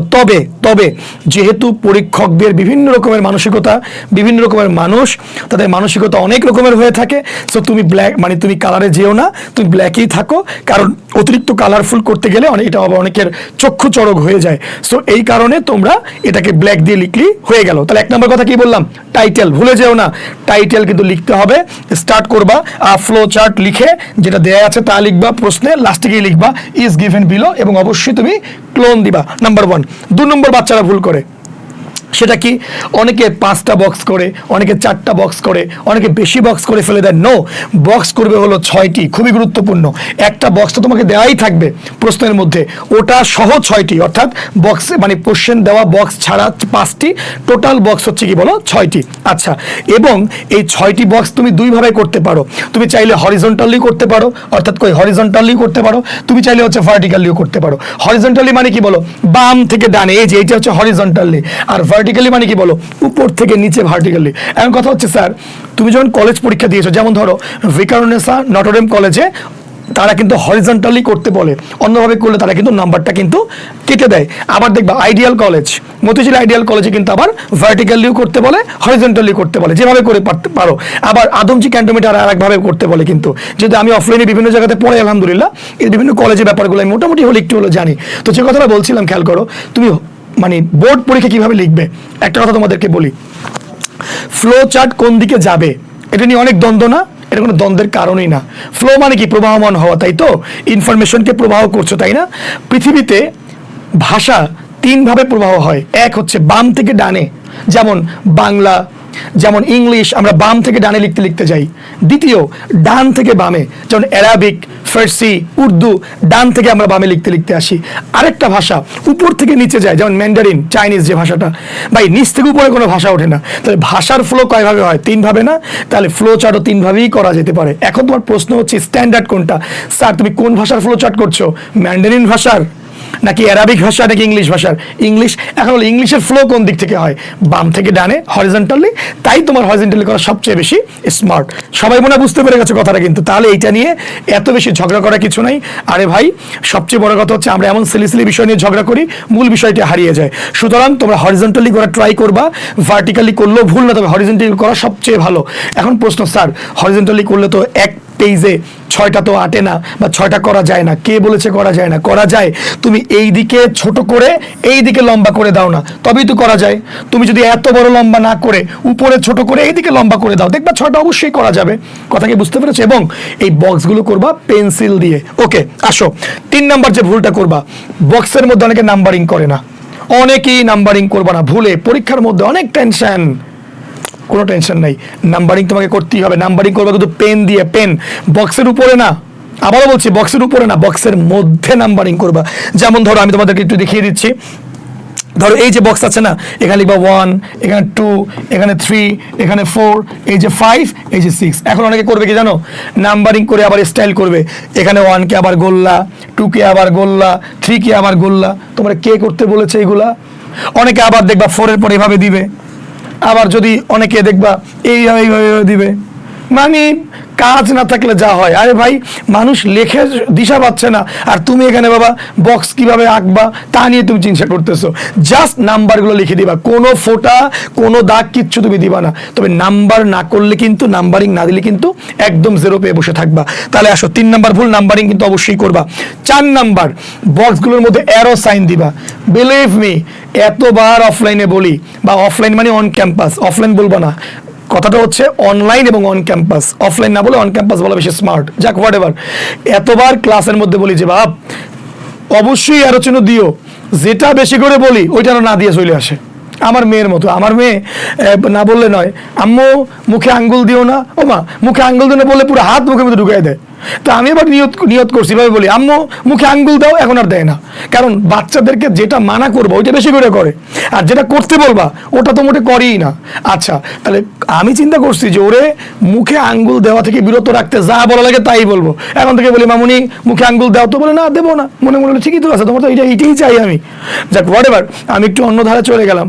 এই কথাগুলো কেন বললাম? এতবার আমি ক্লাসে বলি যে স্যার অ্যারো দিবা, অ্যারো চিহ্ন দিবা। কি অ্যারো চিহ্ন মানে কি? দিয়ে এই যে অ্যারো, এই যে বক্সের মাঝে অ্যারো দিবা। বাপ রে বাপ, মোটে মনে রাখতে পারে না। হলে গিয়ে বলে কি, স্যার আমি ভুলে গেছিলাম। তুমি সব মনে রাখতে পারছো, তুমি অ্যারোটা ভুলে গেছো না? তুমি ঠান্ডা মাথায় কেন থাকছো না হলের মধ্যে? এটাকে বলো কুল থাকো না বাবা, কুল থাকো। অ্যারো চিহ্নটা খুবই গুরুত্বপূর্ণ। এবার অ্যারো নিয়ে আবার অনেকে কাহিনী করে, কি জানো? এই দেখো, খেয়াল করো।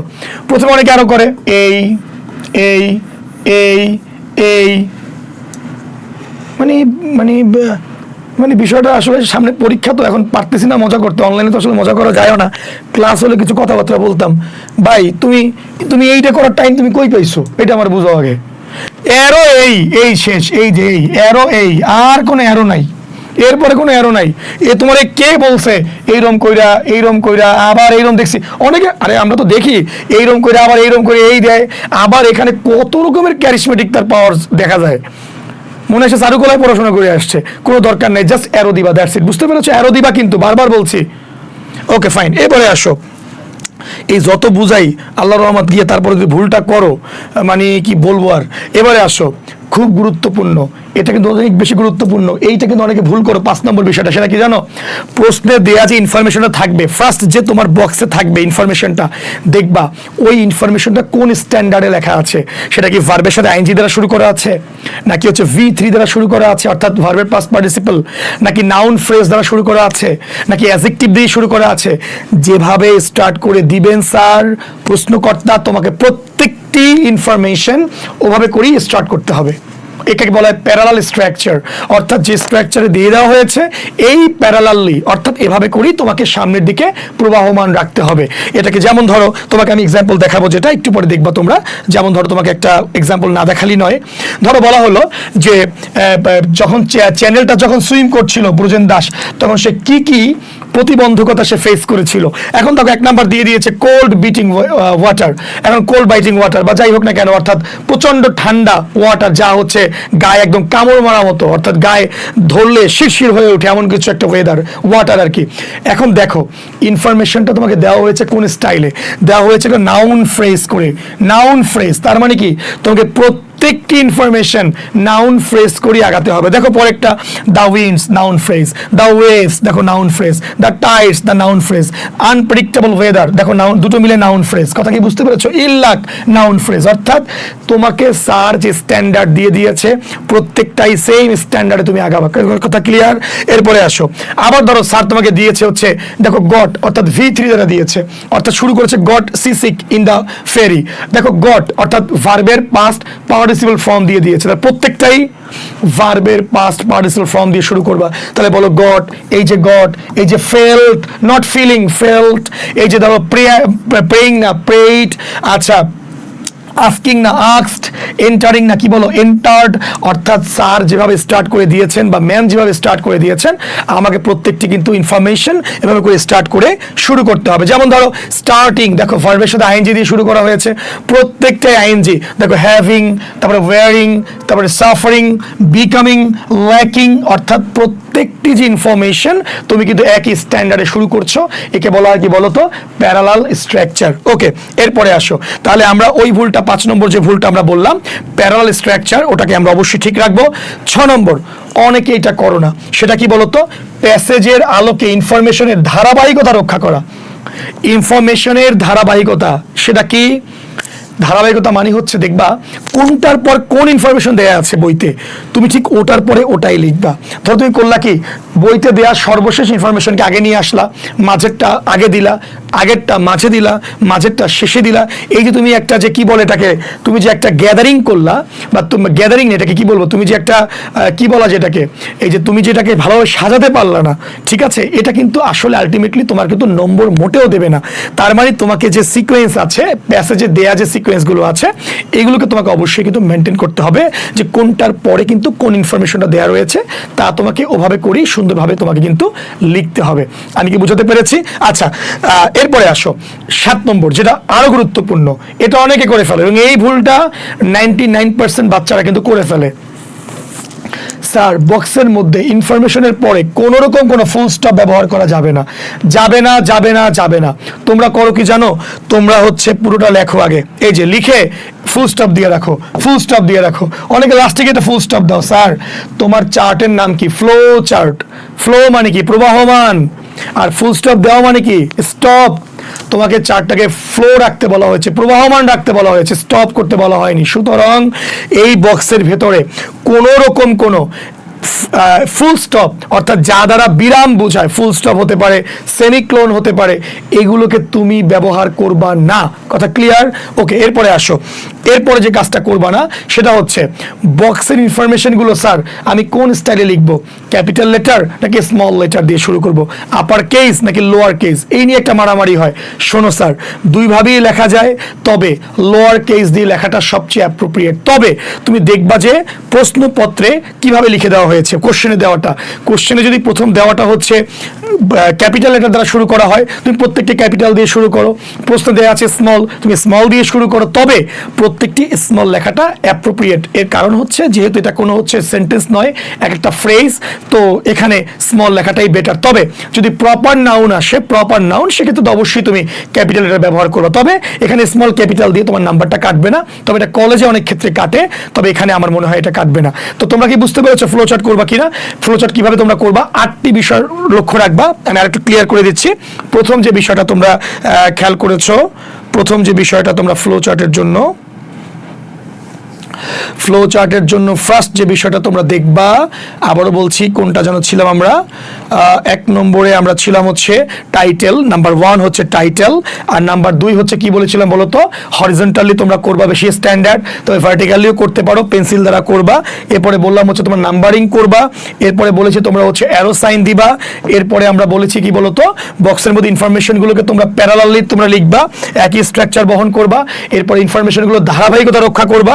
এরপরে কি বলেছিলাম বলো, ফুল স্টপ ব্যবহার করবা না, এবং last but not the least যেটা আমরা বলেছি সেটা কি যেন বলেছিলাম আমরা বলতো, আমরা বলেছিলাম হলো যে কই আমরা বলেছিলাম হচ্ছে তোমরা এখানে কই ইনফরমেশনগুলো আপার কেস, অর্থাৎ তোমরা আপার কেস লোয়ার কেস উভয় ব্যবহার করতে পারবে, তবে লোয়ার কেস ব্যবহার করা ভালো, তবে আপার কেস ব্যবহার করলে কোনো ভুল না, তবে প্রশ্নপত্রে দেওয়াটাকে তোমরা স্ট্যান্ডার্ড মনে করবা। চলো তাহলে আমরা 3টে কথা আলোচনা করলাম প্যাসেজ রিলেটেড। একটা হচ্ছে কিভাবে আমরা ওপেন এন্ডেড কোশ্চেন লিখবো, 1 নাম্বার চলে গেল, কিভাবে সামারি লিখবো, আর কিভাবে ফ্লো চার্ট লিখবো। ওকে, এরপরে আসো সবচেয়ে গুরুত্বপূর্ণ, যেটা অনেক বেশি গুরুত্বপূর্ণ। স্যার এখানে আমরা ভুল করি, অনেক ভয় পাই, উইথ ক্লুজ এবং উইদাউট ক্লুজ। একটা হচ্ছে উইথ ক্লুজ, একটা হচ্ছে উইদাউট ক্লুজ। স্যার এখানে 15 নম্বর, 10 এবং 5, 15 দুটো মিলিয়ে 15 নম্বর। স্যার আমি কি করব এখানে, কোনো ব্যাপার না, চলো আমি আলোচনা করি। মনে রাখবা উইথ ক্লুজ করার সময় 3টি স্টেপ ফলো করবা। কয়টি স্টেপ আবারও বলি, 3 স্টেপস, একটার পরে একটা, একটার আগে একটা না। আমি যেভাবে বলবো হলে গিয়ে জাস্ট এই স্টেপগুলো ফলো করো, তুমি 100% উইথ ক্লুজে ভালো করবা। স্টেপ 1, নাম্বার 1, প্রথমে বক্সে দেওয়া ওয়ার্ডসগুলোর তুমি একটু অর্থ জানার ট্রাই করবা, একবার ওয়ার্ডসগুলো পড়ে যাবা। স্যার আমি তো সবগুলোর ওয়ার্ডের অর্থ নাও জানতে পারি, কোনো ব্যাপার না, না জানলেও প্রবলেম নাই। ধরো দেওয়া আছে 12টা, তুমি জানো ধরো 10টা, বাকি দুটো জানার কোনো প্রয়োজন নেই, এই 10টা বাদ দিলেই দেখবে 12টার 2টা বের হয়ে গেছে। অর্থাৎ আরও একটা কথা, এইচএসসি লেভেলে এত কঠিন ওয়ার্ড দিবে না যা তুমি জানো না, দেখবা কাছাকাছি মিনিং করতে পারলেও চলে আসবে। অর্থাৎ প্রথম গিয়ে বক্সে দেওয়া ওয়ার্ডগুলোর একটু বাংলা মিনিং জানার ট্রাই করবা, 1 নাম্বার স্টেপ। স্টেপ নাম্বার 2, প্যাসেজটি একবার ভালো করে পড়ে ফেলবা। গ্যাপ দেয়া আছে না, গ্যাপ অবস্থায় গ্যাপ রেখে ইংলিশটা একবার ভালো করে পড়ে আসবা, দেখবা কোন বিষয়ে বলা হয়েছে। এটাকে ক্লাইমেট চেঞ্জ নিয়ে বলা হয়েছে, এটাকে গাছ কর্তন বা গাছ কাটা নিয়ে বলা হয়েছে, নাকি হচ্ছে কি বিষয় গ্লোবালাইজেশন নিয়ে বলা হয়েছে, কি বিষয়ে বলা হয়েছে তা তুমি একবার প্যাসেজ পড়লেই বুঝতে পারবা। এরপরে তৃতীয় কাজ, তুমি ওই যে গ্যাপ যেখানে তুমি ওয়ার্ডটা বসাবে, আগেই তুমি অর্থ জানলেই চলবে না, দেখবা ওই গ্যাপের মধ্যে কোন পার্টস অফ স্পিচ তোমাকে বসাতে হবে। অর্থাৎ ওই গ্যাপে কি নাউন বসবে, নাকি অ্যাডজেক্টিভ বসবে, নাকি অ্যাডভার্ব বসবে, নাকি ভার্ব বসবে। অর্থাৎ যেটা বসবে পার্টস অফ স্পিচ, উপর থেকে যে ওয়ার্ডটা তুমি নিবে মিনিংটা বুঝে ওই ওয়ার্ডটাকে ওই ফরমেশন দিয়ে তোমাকে বসাতে হবে। যেমন খেয়াল করো, তোমাকে একটু ভালো করে বুঝিয়ে বলি, যেমন নাউন কোন কোন জায়গায় বসাবে। দেখো নাউন বসে 6টি জায়গায়, আমি তোমাদেরকে দিয়ে দিয়েছি, তোমরা এই স্লাইড নিয়ে একবার তোমরা দেখে নিও কোন কোন জায়গাতে নাউন বসবে। ধরো 1 নম্বরে দেওয়া আছে dash is the best policy, উপরে ধরো তোমার বক্সে দেওয়া আছে অনেস্ট, তাই তো? এখন তুমি দেখবে অনেস্টকে আগে নিয়ে আসো, এবার দেখো ইজের পূর্বে সাবজেক্ট, সাবজেক্ট মানে হচ্ছে নাউন, তার মানে নাউন কি, অনেস্টের নাউন কি বলো, অনেস্টি। অর্থাৎ উপরের বক্সের পুরো ওয়ার্ডটাই তুমি বসাতে পারবে না, ওই ওয়ার্ডটাকে ফরমেশন করতে হবে, তাকে একটু তোমাকে নতুন করে সাজাতে হবে। এখানে কি চায়, নাউন চায় নাকি অ্যাডজেক্টিভ চায়, নাকি অ্যাডভার্ব চায়, নাকি ভার্ব চায়, ওই ওয়ার্ডের ওইটাকে মানে ফরমেশনটা দিয়ে তোমাকে ওয়ার্ডটি ওখানে কিন্তু স্থাপন করতে হবে। যেমন ধরো কি বলা হয়েছে, ইট হ্যাজ গ্রেট ইম্পর্টেন্ট। দেখো আমরা জানি অ্যাডজেক্টিভের পরে কি বসে বলো, নাউন বসে, তাহলে ইম্পর্টেন্টকে আনলেই চলবে না, ইম্পর্টেন্সকে বলতে হবে কি কথা বলো, ইম্পর্টেন্স। ক্লিয়ার না, ক্লিয়ার না? আচ্ছা এভাবে করে, যেমন ধরো I know the able of, আমরা জানি দা এবং অফের মাঝে কি বসে বলো, নাউন বসে, তাহলে এইবলের হচ্ছে নাউনটা কি বলো, এইবিলিটি। অর্থাৎ এখানে এইবল নিয়ে আসবো বক্স থেকে, বাট আমি লিখবো কি বলো, এইবিলিটি। এখানে বক্সে কিন্তু ফরমেশন করে দেওয়া থাকতে পারে, আবার নাও করে দেওয়া থাকতে পারে। যদি না করে দেওয়া থাকে তোমাকে ফরমেশন দিয়েই তোমাকে বসাতে হবে, ঠিক আছে? আর করে দেওয়া থাকলে তো হলেই গেল। তাহলে খেয়াল করো এখানে নাউন বসার স্থান দিয়ে দিয়েছি, এরপরে অ্যাডজেক্টিভ বসার স্থান কোন কোন জায়গায় অ্যাডজেক্টিভ বসে তা দিয়ে দিয়েছি। যেমন ধরো বলা হয়েছে living in a noise environment, আমরা জানি এনভায়রনমেন্ট ওয়ার্ডটা কি বলো, নাউন, এর আগেরটি কি বলো, অ্যাডজেক্টিভ। তাহলে এই নয়েজ আছে তোমার কোথায়, বক্সে, তোমার নয়েজকে অ্যাডজেক্টিভ বানাও, হবে কি কথা বলো, নয়েজি। এভাবে করে তোমাকে জানতে হবে যে অ্যাডজেক্টিভ কোন কোন জায়গাতে বসে, এই স্লাইড তোমাদেরকে দিয়ে দেওয়া হবে। এরপরে আসো, এরপরে বলা হবে অ্যাডভার্ব কোন কোন জায়গাতে বসে, আমি লিখে দিয়েছি। এরপরে হচ্ছে আসো ভার্ব কোথায় কোথায় বসে, এবং আমি তোমাদের কয়েকটা জিনিস তোমাদেরকে ব্যাখ্যা করে দিয়েছি। এই যেমন ধরো খেয়াল করো, এই যে তোমাদের আমি একটা ব্যাখ্যা করি, ধরো তোমাদেরকে বলছি, যেমন এই যে হ্যাজের পরে আমরা জানি হ্যাজের পরে ভার্বের V3 বসে, তাহলে V3 বসলে এই লস্টকে আমরা লস বসাবো না, বলবো কি কথা বলো লস্ট, এই যে হ্যাজের পরে V3 তাই লস্ট। আমি কি বুঝাতে পেরেছি? অর্থাৎ তোমাদেরকে আমি কয়েকটি উইথ ক্লুজ এভাবে করে ব্যাখ্যা করে সুন্দর করে দিয়ে দিয়েছি। তোমার কাজ হচ্ছে এই যে হচ্ছে আমাদের যে উইথ ক্লুজের শীট, এটা নিয়ে তুমি কয়েকবার প্র্যাকটিস করো। সবচেয়ে গুরুত্বপূর্ণ কথা হচ্ছে এই 3টি স্টেপ ফলো করবা, যে 3টি স্টেপ প্রথমেই বললাম। স্টেপ নাম্বার 1 সেটা হচ্ছে বক্সের মধ্যে ওয়ার্ডগুলোর তোমাকে অর্থ জানতে হবে, এটা ফার্স্ট কাজ। স্টেপ নাম্বার 2 এই গ্যাপগুলো রেখে পুরো প্যাসেজটা একবার একটু অর্থ বুঝে পড়তে হবে, বা অর্থ কাছাকাছি অর্থ বুঝলেও চলবে। আর স্টেপ নাম্বার 3 কোন গ্যাপের মধ্যে কোন পার্টস অফ স্পিচটা বসবে সেটা বুঝে তোমাকে ওয়ার্ডগুলো কিন্তু বসাতে হবে। এটা হচ্ছে উইথ ক্লুজ। আর উইদাউট ক্লুজে হচ্ছে 2টা স্টেপ।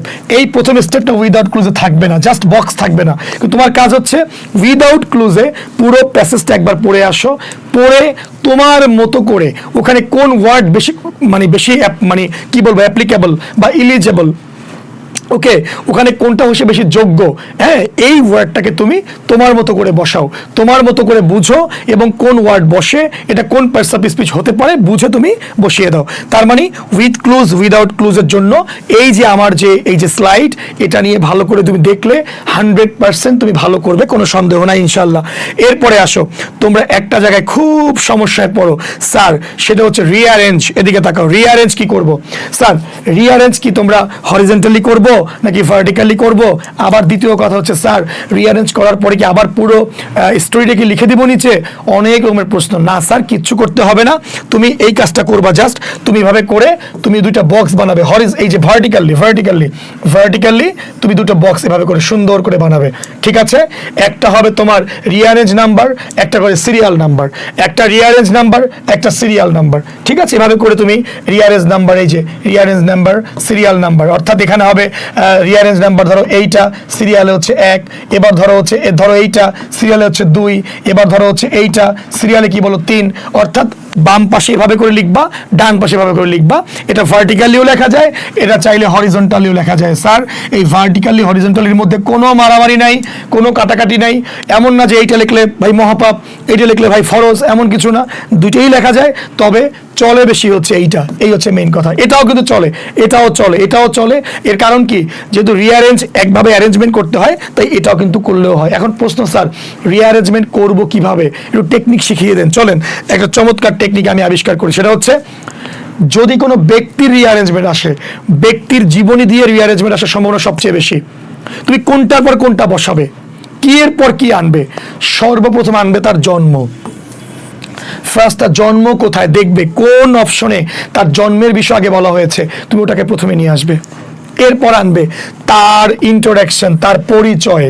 জন্মের পরে সে কি জাতীয় কবি, নাকি তিনি একজন ভাষাবিদ, নাকি তিনি একজন বিশ্বকবি, বা তিনি কি, তার যে পরিচয়টা, এটা আনবে তারপরে। আগে তার জন্ম, এরপরে তার পরিচয়টা, সে কি ভাষাবিদ নাকি কবি ইত্যাদি। 3 নম্বরে যদি উল্লেখ থাকে সিকোয়েন্সে তার বাবা মায়ের কথা, প্যারেন্টস, ফাদার বা মাদার, ওটা আনবে 3 নম্বরে। না থাকলে আনবে না, থাকলে আনবে। 4 নম্বরে তার শৈশবকাল নিয়ে কথা বলবে। শৈশবকাল মানে শিশুকাল, চাইল্ডহুড, অর্থাৎ চাইলে সে কি করেছে, রুটির দোকানে কাজ করত, নাকি চাইলে হচ্ছে সে কবিতা লিখতে পছন্দ করত, কি করত, এই চাইল্ডহুডের কথাগুলো তুমি ওখানে নিয়ে আসবে। আসো 5 নম্বরে আনবে তার এডুকেশন, তার শিক্ষাটা। এই শিক্ষাটা কিরকম, শিক্ষাটা কোনটা আগে আনবে কোনটা পরে আনবে? আগে আনবে স্কুল লাইফ থাকলে, এরপরে আনবে হায়ার ডিগ্রি, অর্থাৎ এরপরে অনার্স মাস্টার্স থাকলে আনবে। এরপরে দেখবা যে যদি তার পিএইচডি থাকে, তার এমফিল থাকে, তার গবেষণা থাকে, সেগুলো তার একটা পর নিয়ে আসবে। অর্থাৎ এডুকেশনের পরে আস্তে আস্তে উপরে উঠবা, অর্থাৎ প্রাইমারি থেকে হায়ার সেকেন্ডারি যেটাকে আমরা বলি, এবার আরেকটু বড়, অর্থাৎ সর্বোচ্চ পর্যায় পর্যন্ত একটার পর একটা তুমি নিয়ে আসবে যদি থাকে। আর যদি একটা থাকে শিক্ষা, ওই একটাই দিয়ে রাখো। এরপরে আসো সে তার সার্ভিস, সে কোথায় কোথায় সার্ভিস করেছে। সার্ভিস না থাকলে দেখবো তার রিসার্চ, সে কি কি বিষয় লিখেছে, কোন কোন বই লিখেছে। এমন হতে পারে তার এতগুলো কবিতা আছে, কবিতার বই, এতগুলো গদ্যের বই, এতগুলো ছড়া, এতগুলো উপন্যাস, অর্থাৎ তার ডিগ্রির পরে তার উপন্যাসটা আসবে। এরপরে আসবে প্রমোশন। প্রমোশন মানে কি? অর্থাৎ তার একটার পর একটা, ধরো সে একটা চাকরি পেয়েছে, চাকরির পর এখান থেকে প্রমোশন পেয়ে এখানে এসেছে, তারপরে ওই প্রমোশন পেয়ে সে ডিজি হয়ে গেছে। এই যে প্রমোশনটা, একটা পরে প্রমোশন কিন্তু তোমার সামনে আসবে। এরপরে আমরা ইনভেনশন, যদি তার কোনো আবিষ্কার থাকে, যদি থাকে তাহলে এরপরে তুমি আবিষ্কার আনবে। আসো, আবিষ্কারের পরে আনবে অ্যাওয়ার্ডস, অর্থাৎ দেখবে তার কোনো অ্যাওয়ার্ডস আছে কিনা, সে কি হচ্ছে কোনো নোবেল প্রাইজ পেয়েছে কিনা, বা সে হচ্ছে 21শে পদক পেয়েছে কিনা, অর্থাৎ অ্যাওয়ার্ডগুলো তুমি তারপরে নিয়ে আসবে। এরপরে আনবে হচ্ছে তার ডিজিজ, অর্থাৎ তার জীবনে কোনো রোগ ছিল কিনা। এখন ধরো বাবা তুমি ডিজিজ আনলা হচ্ছে বার্থের পরেই, সম্ভব? তো ডিজিজ আসবে কোথায় বলো? সবাই শেষের দিকে ডিজিজ আসবে, তো ডিজিজ থাকবে যে থাকলে। এবং last but not the least, এবার ডেথ, ডিজিজের পরে হচ্ছে তোমার ডেথ, অর্থাৎ তার মৃত্যুটা এই ডিজিজের পরে কয় তারিখে হয়েছিল, তোমার কোন সালে হয়েছিল। আর শেষে বলতে পারো ইভ্যালুয়েশন। ইভ্যালুয়েশন মানে তাকে নিয়ে সবার মতামতটা কি, অর্থাৎ সবাই তাকে শ্রদ্ধা করে, সবাই তাকে এই করে, তাকে নিয়ে সবার ইভ্যালুয়েশন, মূল্যায়নটা কি, মূল্যায়নটা সবার লাস্টে আনবে। তাহলে চলো সিকোয়েন্সটা কি, 1 নম্বরে কি বলবো বলো, জন্ম। 2 নম্বরে ইন্টারাকশন, তার সম্পর্কে মতামত, যেটা সে কি, তাকে কি জন্য আমরা চিনি, কি জন্য তাকে চিনি আমরা, এই ব্যাপারটা। 3 নম্বরে তার বাবা মার কথা আসলে লিখবো, না থাকলে লিখবো না। তার শিশুকাল লিখবো, তার পড়াশোনা লিখবো, পড়াশোনা থেকে আস্তে আস্তে উপরে উঠবো, হায়ার ডিগ্রি লিখবো। এরপর তার সার্ভিস অথবা রাইটিং, বিভিন্ন রকমের কবিতা অথবা রিসার্চ। এবার এই সার্ভিস থেকে তার প্রমোশনটা লিখবো, থাকলে লিখবো না, তাহলে লিখবো না। ইনভেনশন, থাকলে আমরা লিখবো। অ্যাওয়ার্ডস, সে কোন কোন অ্যাওয়ার্ডস পেয়েছে। এরপরে তার রোগগুলো, এরপরে তার হচ্ছে মৃত্যু, লাস্ট হচ্ছে তার মূল্যায়ন। ওকে, এখন একটা তোমাদের দেখিয়ে দিচ্ছি। যেমন ধরো, চলো একটা দেখাই। যেমন ধরো এটা কি আছে, এখানে দেখতে পাচ্ছি আমরা ডক্টর মোহাম্মদ শহীদুল্লাহ ক্লিনিক নিয়ে একটা রিঅ্যারেঞ্জমেন্ট, মানে অর্থাৎ অ্যারেঞ্জমেন্ট করে দেওয়া নাই, তোমাকে অ্যারেঞ্জমেন্ট করতে হবে, তাই তো? দেখো আমি বাংলা অর্থ করে দিয়ে দিয়েছি। এখন চলো আমি অ্যারেঞ্জমেন্টটা একবারে দেখিয়ে দিচ্ছি। আচ্ছা বলো তো, ওনার সর্বপ্রথম কি বলেছিলাম, তার জন্ম, তাই না? দেখো প্রথমেই তার জন্ম, ডক্টর মোহাম্মদ শহীদুল্লাহ 1885 সালে পশ্চিম বাংলার 24 পরগনা জেলা, মানে এক কথা তার প্রথমে আসবে তোমার জন্ম, অর্থাৎ ফার্স্টে হচ্ছে তার আমরা জন্ম নিব, অর্থাৎ তার বর্ন কোথায়। এরপরে নিব হচ্ছে তিনি কিসের জন্য বিখ্যাত ছিলেন, ইন্ট্রোডাকশন। তিনি কিসের জন্য পরিচিত, তিনি ছিলেন একজন ভাষাবিদ, এইটা আসবে 2 নম্বরে। কথা কি বুঝতে পেরেছো? এরপরে দেখলাম তাকে আরো একটা পরিচয় দেওয়া হয়েছে, সেটা কি, বাংলা ভাষা ও সাহিত্যে তিনি ছিলেন অদ্বিতীয়, অর্থাৎ তার পরিচয় দেওয়া হচ্ছে দুটো, একটা হচ্ছে ভাষাবিদ, এটা আসবে আগে। 2 নম্বরে ভাষাবিদ হওয়ার পরেই তো একজন অদ্বিতীয় হয়। কে কি আছে, আগে অদ্বিতীয় হয় পরে ভাষাবিদ হয় না? রে বাবা, আগে ভাষাবিদ পরে সে অদ্বিতীয় হয়েছে, তাই তো? তাহলে তার দুটো পরিচয় একটা একটা দিলা। এরপরে আসো তার শিক্ষা, ও যে এডুকেশন, চাইল্ডহুড যেহেতু নাই, তাই তার শিক্ষা চলে আসছে। তিনি এত সালে এই যে 1906 সালে তার এফএ পরীক্ষায় পাশ করেন, অর্থাৎ একটার পর একটা। এরপরে তিনি কি করেন, এবার তার হচ্ছে তোমার তার কি লাইফ বলেছিলাম, এই পাশ করার পরে লাইফটা কি, তার প্রফেশন, অর্থাৎ 1910 সালে যশোর জেলা স্কুলে তিনি যোগদান করেন। দেখো আগে তার হচ্ছে স্টাডি, তারপরে তার প্রফেশন। এরপরে কি করেন, এত সাল থেকে এত সাল পর্যন্ত, দেখো আস্তে ধীরে, দেখো খেয়াল করো, অর্থাৎ এখানে যদি প্রফেশন না, যে কথা বলছি আমি একটু করে বুঝিয়ে বলছি। দেখো এখানে কিন্তু কি বলেছে, দেখো একটার পর একটা, প্রথমে সম্মান, তারপরে এমএ অর্থাৎ অনার্স, তারপরে মাস্টার্স, একটার পর একটা হচ্ছে তাকে কিন্তু আমরা লিখছি। এরপরে প্রফেশন কি, তিনি এত সালে প্রভাষক হিসেবে ঢাকা বিশ্ববিদ্যালয়ে যোগদান করেন। তার মানে দেখো আগে তো প্রভাষক না, আগে তার হচ্ছে তোমার সম্মান, এরপরে তোমার এমএ ডিগ্রি, এরপরে তার প্রভাষক পদে, লেকচারার পদে ঢাকা ইউনিভার্সিটিতে যোগদান। এই যে সিকোয়েন্স তোমাকে মেনটেন করতে হবে। দেখো আমি কিন্তু এগুলো বলে দিয়ে এসেছি আগে, কি বলেছিলাম খেয়াল করো, বলেছিলাম তার প্রথমে বার্থ পেয়েছি, এরপরে পেয়েছি হচ্ছে তার ইন্ট্রোডাকশন পেয়েছি দুটো, এরপরে পেয়েছি তার এডুকেশন, এরপরে পেয়েছি হায়ার এডুকেশন, এরপরে পেয়েছি কি বলো, তার হচ্ছে সার্ভিস। ওকে, এই সার্ভিসের পরে চলো এরপরে আমরা কি পাই দেখে আসি। এরপরে বললাম এবার দেখো তিনি কি করলেন, প্রভাষক পদে যোগ দেওয়ার পরে তিনি পিএইচডি ডিগ্রি লাভ করলেন। এখন প্রশ্ন, স্যার আপনি যে বললেন যে তার শিক্ষার ব্যাপারগুলো আগে লিখবো, তাহলে পিএইচডি আগে লিখবো নাকি হচ্ছে প্রভাষক আগে লিখবো? এখানে ব্যাপার স্যাপার আছে, সেটা হচ্ছে ডক্টর মোহাম্মদ শহীদুল্লাহ তিনি যে পিএইচডি ডিগ্রি লাভ করেছেন সেটা কিন্তু তার প্রভাষক পদে নিয়োগ পাওয়ার পরে পেয়েছেন। এমন না যে তিনি আগে পিএইচডি ডিগ্রি লাভ করেছেন এরপরে তিনি প্রভাষক হয়েছেন, নো, আগে তিনি, তার জীবনের ব্যাপারটা এরকম, তিনি আগে প্রভাষক হয়েছেন, পরে তিনি পিএইচডি ডিগ্রি লাভ করেছেন। তারা গবেষণা করে এমফিল করার পর পিএইচডি তিনি করেছেন। তার মানে এই ক্ষেত্রে তার জীবন যেহেতু ভাবে করে চলেছে, তাই এটাকে তোমাকে আগে দিতে হবে। এরপরে আসো, এবার আসো তার পুরস্কারগুলো, তিনি কোন কোন পুরস্কার দেখো পেয়েছেন, বাংলা সাহিত্যে অনেক অবদান তিনি রেখেছেন। লাস্টে হচ্ছে তিনি কত সালে মৃত্যুবরণ করেছেন, এবং তাকে নিয়ে ইভ্যালুয়েশনটা কি, অমর তাকে শ্রদ্ধার সাথে স্মরণ, আমরা তাকে শ্রদ্ধার সাথে স্মরণ করি, এটা আমাদের ইভ্যালুয়েশন, তাই না বলো? অর্থাৎ সর্বশেষে তাকে নিয়ে আমাদের মূল্যায়নটা কি সেটা। তোমরা তো আমাকে বলো, আমার এই রিঅ্যারেঞ্জমেন্টের যে অ্যারেঞ্জমেন্টটা তোমাদের কেমন লেগেছে? আমি দেখো তোমাদেরকে যে অ্যারেঞ্জমেন্টে দিয়েছি, তোমার পরীক্ষা হলে এই সেম অ্যারেঞ্জমেন্টে তুমি কিন্তু একটার পর একটা কিন্তু আগাবে। ওকে, চলো আরো একটা দেওয়া আছে, কবি নজরুল এটা দেওয়া আছে। আচ্ছা, ওকে, এভাবে নজরুল আগে হচ্ছে জন্ম, তারপর তার হচ্ছে বেড়ে ওঠা 8 বছর, তার হচ্ছে তোমার এই যে আগে জন্ম, তারপরে 8 বছর তার শৈশব, চাইল্ডহুড এখানে ফার্স্টে পেয়েছি, তাই না? এবার আরেকটু বড়, 11 বছর বয়সে কি করেছেন, এবার 19 বছর বয়সে আস্তে আস্তে সে বড় হচ্ছে, এবার তার 19 বছর বয়সে কি করেছেন, অর্থাৎ তার আস্তে আস্তে ধীরে ধীরে ধীরে ধীরে তারকে আমরা ওই জায়গায় নিয়েছি। ওকে, চলো এগুলো একবার দেখলে তুমি বুঝতে পারবে। এবারে আসো স্যার, আমরা প্যারাগ্রাফ লেখার জন্য এখন আমরা রাইটিং পার্টে যাচ্ছি। স্যার প্যারাগ্রাফ লিখবো কিভাবে, কয় পেজ লিখবো? বিশাল কোয়েশ্চেন। স্যার প্যারাগ্রাফ কয় পেজ লিখবা? তবে মনে রাখবে 2 পৃষ্ঠার বেশি নয়, সর্বোচ্চ গেলে 2-এর পরে একটু লিখতে পারো, তবে 2 পৃষ্ঠার বেশি গেলে কিন্তু কেটে দিতে পারে। প্যারাগ্রাফের একটা লেন্থ আছে, এই লেন্থের বাইরে তোমাকে যাওয়া যাবে না। তবে মনে রাখবে কয়েকটা বিষয়। 1 নম্বর, প্যারাগ্রাফ সর্বদা একটি প্যারায় লিখতে হয়। বলো কয়টি প্যারায় লিখতে হয়?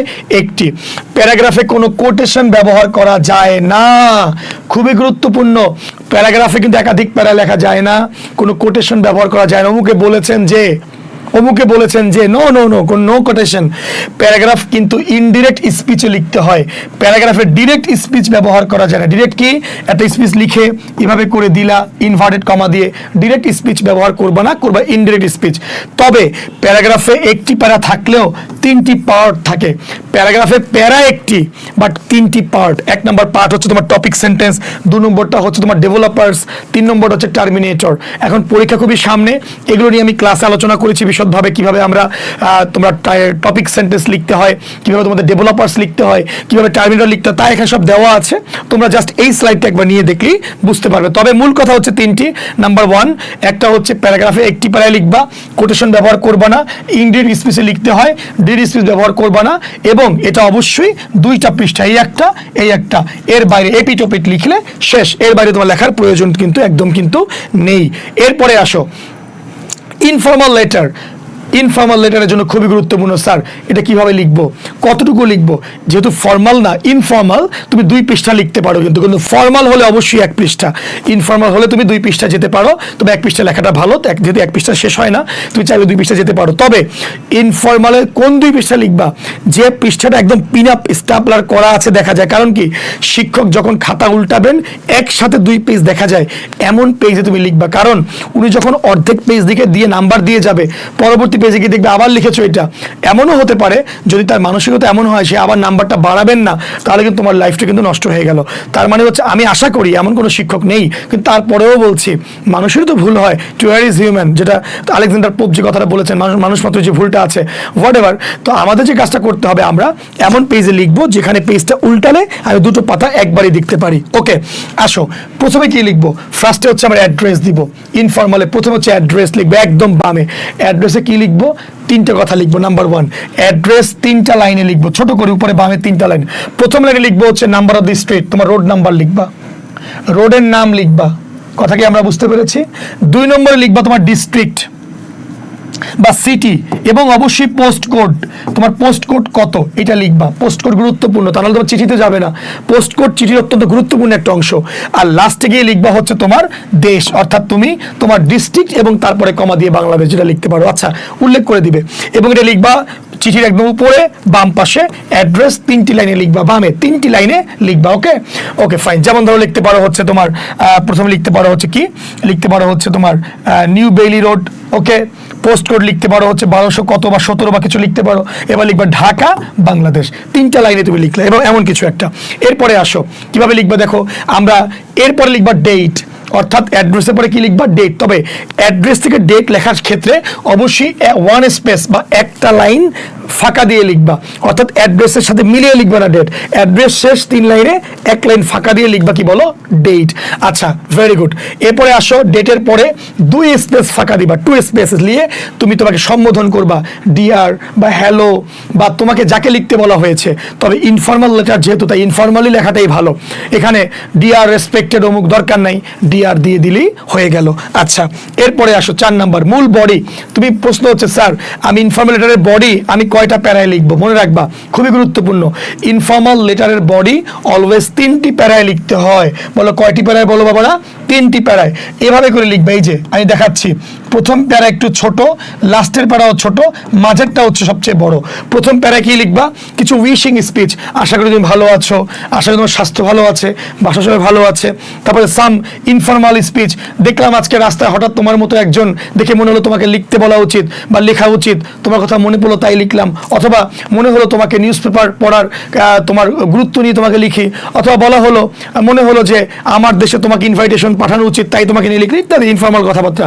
এরপরে কি জন্য লিখছো তা তুমি লিখবা হচ্ছে প্রথম প্যারায়। দ্বিতীয় প্যারায় তুমি ভালো করে এক্সপ্লেইন করবা তোমার লেখাটাকে, কি জন্য লিখছো, কেন লিখছো। এই নিউজ পেপার লেখার পড়ার হচ্ছে তোমার গুরুত্ব হতে পারে, ফিজিক্যাল এক্সারসাইজ করার গুরুত্ব হতে পারে, তোমার দেশের সৌন্দর্য নিয়ে কথা বলতে হতে পারে, তোমার দেশে ঘটে যাওয়া কিছু বড় বড় কি বলো ডিজাস্টার নিয়ে তোমাকে লিখতে বলা হতে পারে। মূল যে লেখাটা, এক কথা মূল কথাটা দ্বিতীয় প্যারায় লিখবা। তৃতীয় প্যারায় তুমি তাকে উইশিং করলা, যেমন এন্ডিং কিছু স্পেস দিয়ে লিখলা, যেমন নো মোর টুডে, আজ আমি শেষ করলাম, I am looking forward two Singh your reply, আমি তোমার রিপ্লাই দেখার জন্য ওয়েট করছি, এমন কিছু কথা তুমি বলে তৃতীয় প্যারায় তুমি লিখে দেবে। তাহলে প্যারা হবে কয়টা? মূল কথায় 3টি।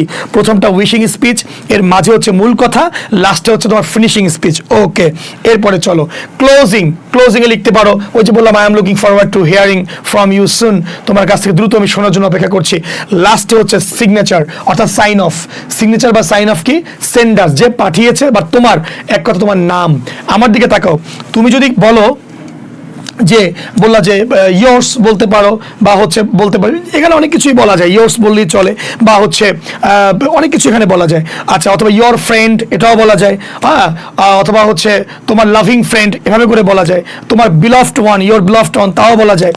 তবে এখানে জাস্ট তোমার নাম বলবা, তোমার বাড়ি ঘর কোথায়, তোমার গ্রাম কোথায়, ডিস্ট্রিক্ট লিখবা না। কারণ কি, তুমি কে, তুমি কোত্থেকে লিখছো তা কিন্তু তুমি উপরে সব লিখে আসছো। ওই যে 3টি লাইনে লিখলা না, সেন্ডার্স অ্যাড্রেস, সেন্ডার যে তুমি, তোমার বাড়ি কোথায়, তোমার ঠিকানা কি, পোস্ট কোড কি, সব উপরে দেওয়া আছে, নিচে জাস্ট তোমার নামটা লিখতে হবে। এবারে আসো স্যার আমি যে খাম করবো, ইনভেলভ, এই যে খাম কিভাবে করবো লিখে দিয়েছি। খাম এদিকে হচ্ছে 5 ইঞ্চি, এদিকে 3 ইঞ্চি, এভাবে করে তোমরা খাম করবা। মাঝখানে একটা দাগ দিবা, এ পাশে লিখবা হচ্ছে ফ্রম, এ পাশে লিখবা কি বলো টু, আর এই পাশে ডান পাশে লিখবা হচ্ছে স্ট্যাম্প, ছোট করে স্ট্যাম্প রাখবা। ওকে, আর যদি ইমেইল আসে, ইমেইল কি করবা, লেটার হলা, ইমেইল আসলে কি করবা, ইমেইল আসলে প্রথমে লিখবা হচ্ছে senders email, first of all senders অর্থাৎ ফ্রম লিখে কি করবা, ফ্রম লিখে, আচ্ছা আগে খেয়াল করো, ইমেইলের ক্ষেত্রে পুরো পেজটাকে এভাবে করে আগে তুমি পেন্সিল দিয়ে একবার দাগ দিবা পুরোটাকে। এবার মাঝ থেকে এখানে 3 ভাগের 1 ভাগ উপরে একটা দাগ দিবা, এখানে লিখবা হচ্ছে ফ্রম, এখানে লিখবা টু, এখানে লিখবা সেন্ট অর্থাৎ ডেট, এখানে লিখবা হচ্ছে সাবজেক্ট। ক্লিয়ার? তাহলে ফ্রম লিখলা, এখান থেকে তুমি তোমার মূল লেখা শুরু করবা। তাহলে ফ্রম প্রথম হচ্ছে সেন্ডার্স অ্যাড্রেস বা সেন্ডার্স ইমেল।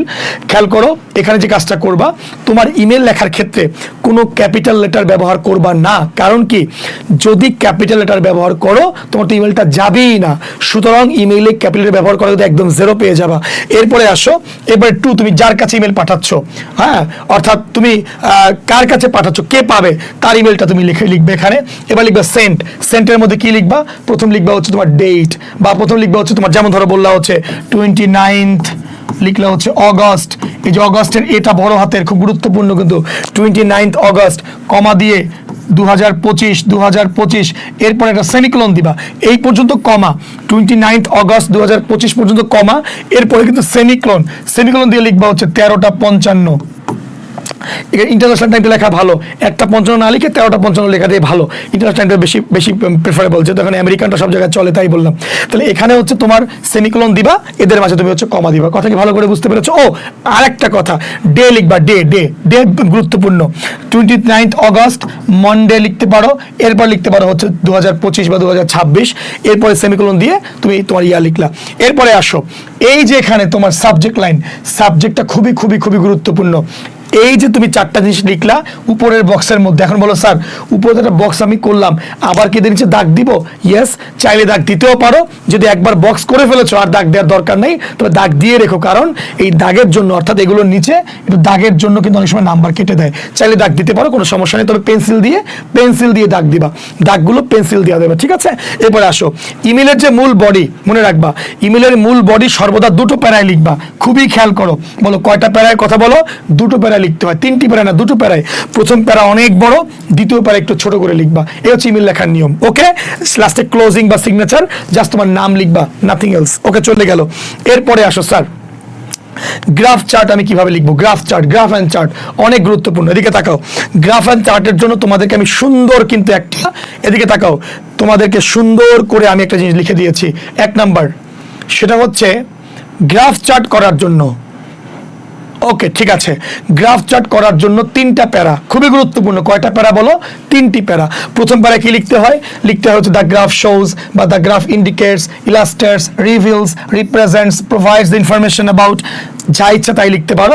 অর্থাৎ কোশ্চেনে যে দেওয়া যে কথাটা তুমি এটা সুন্দর করে লিখে দিলা, এবং এখানে কয়টি বছরের কথা বলা হয়েছে, কোন থেকে কোন সাল পর্যন্ত বলা হয়েছে তা তুমি শুদ্ধ। তবে একটা কাজ করবা, তোমরা যারা আমার গ্রাফের চমৎকার লেকচার শিট আছে, তোমরা যারা গ্রাফের লেকচার শিট চাও, আমি যা দিব এর মধ্যে ইনশাআল্লাহ কমন পড়বে। তোমরা চাইলে আমি কমেন্টস বক্সে টোটাল গ্রাফের একটা লেকচার শিট দিয়ে দিব, ওটা ভালো করে পড়লে 100% ইনশাআল্লাহ ভালো করবা, ঠিক আছে? জাস্ট ওটাই ফলো করবা। আমি তোমাদের সুবিধার্থে গ্রাফের এই চার্টটা বা গ্রাফের এই যে শিট আমি বাংলা অনুবাদ করে দিয়েছি, অর্থাৎ বাংলা একবার পড়ে ইংরেজি পড়লে তোমার পুরোটা বানিয়ে লিখতে পারবা। এবারে আসো, দ্বিতীয় প্যারাতে তুমি যখন লিখবা 7 বা 8 লাইনে পুরো গ্রাফটি ব্যাখ্যা করবা। এখানে কিন্তু গুরুত্বপূর্ণ ভালো ভালো কানেক্টরস এখানে ব্যবহার করতে হবে। এখানে কিছু তোমার ভালো ভালো অ্যাডভার্বিয়াল ব্যবহার করতে হবে, কিছু অ্যাডভার্ব আমি দেখাবো কোন কোন অ্যাডভার্ব। এর মধ্যে কিন্তু তোমার পার্থক্য আলোচনা করতে হবে, এই বছর থেকে এই বছর এতটুকু বেড়েছে, এতটুকু কমেছে, এইটা তোমাকে আলোচনা করতে হবে। এগুলো গুরুত্বপূর্ণ। তবে মনে রাখবা, গ্রাফের মধ্যে কখনো আই উই ব্যবহার করবা না, কারণ গ্রাফ তোমার কথা নয়, গ্রাফের কথা তুমি ব্যাখ্যা করছো, তাই এটাকে ইমপার্সোনাল প্রোনাউন ব্যবহার করবা। যেমন ইট ব্যবহার করা যায়, তবে আই ব্যবহার করা যাবে না। তো প্যাসিভ ভয়েস ব্যবহার করা বেশি ভালো, অ্যাক্টিভ ব্যবহার না করে। ওকে, চলো। টেন্স কি করবা? আমরা বলেছি যে গ্রাফ চার্টে উল্লিখিত সাল, এটা সমস্যা নাই। প্রোনাউনের ক্ষেত্রে আই উই ব্যবহার করা যাবে না, এই যে বলেছি। ইট ব্যবহার করা যাবে। ভয়েসের ক্ষেত্রে প্যাসিভ ভয়েস ব্যবহার করা বেশি ভালো। পার্সোনাল ওপিনিয়ন, ব্যক্তিগত কোনো ওপিনিয়ন দেওয়া যাবে না। অতএব বুঝলাম ওই এভাবে করলে আরো ভালো হয়, নো নো, কোনো ব্যক্তিগত ওপিনিয়ন দেওয়া যাবে না। এই যে খেয়াল করো, দেখো কি কি অ্যাডভার্ব ব্যবহার করবা। যদি কোনো কিছু বৃদ্ধি হয় তুমি বলবা ইনক্রিজ, বৃদ্ধি হলে গ্রো, এটা হচ্ছে ভার্ব, এ ভার্ব। আবার হ্রাস পেলে ডিক্রিজ। আবার আসো, এগুলো যদি তুমি চাও যে স্যার আমি অ্যাডভার্ব ব্যবহার করব, খেয়াল করে অ্যাডভার্ব কিভাবে ব্যবহার করবে। যে বৃদ্ধি হলে ড্রামাটিক বা dramatically, adjective dramatic, adverb dramatically, হ্যাঁ, হারিড বা হারিডলি। অর্থাৎ তোমাকে আমি সব দিয়ে দিয়েছি। আস্তে আস্তে বাড়লে গ্র্যাজুয়াল, অ্যাডজেক্টিভ বা অ্যাডভার্ব গ্র্যাজুয়ালি, বা মোটামুটি বাড়লে মডারেটলি, প্রোগ্রেসিভলি। অর্থাৎ তোমার যা যা লাগবে আমার এই স্লাইডের মধ্যে তোমার সব দেয়া আছে। তোমাকে আমি যখন স্লাইড দিব, তুমি জাস্ট এই স্লাইডটা ভালো করে আজকে রাতে পড়ে ফেলো বা কালকে সকালে একবার দেখে ফেলো, ইনশাল্লাহ পরীক্ষা 100% তুমি ভালো দিবা। চলো এরপরে আসো। এবার যেমন ধরো এই যে আমি তোমাদেরকে একটা দেখিয়ে দিয়েছি, দেখো 3টি প্যারা, প্রথম প্যারা, দ্বিতীয় প্যারা, তৃতীয় প্যারা। তৃতীয় প্যারা ইন এ নাটশেল লিখবা, ইন এ নাটশেল এটা লিখবাই কিন্তু। ইন এ নাটশেল খুবই সুন্দর একটা কথা, হ্যাঁ, ইন এ নাটশেল বা ওভারঅল তো সবাই লিখবে, তুমি ইন এ নাটশেল লেখো, এটা ভালো হয়।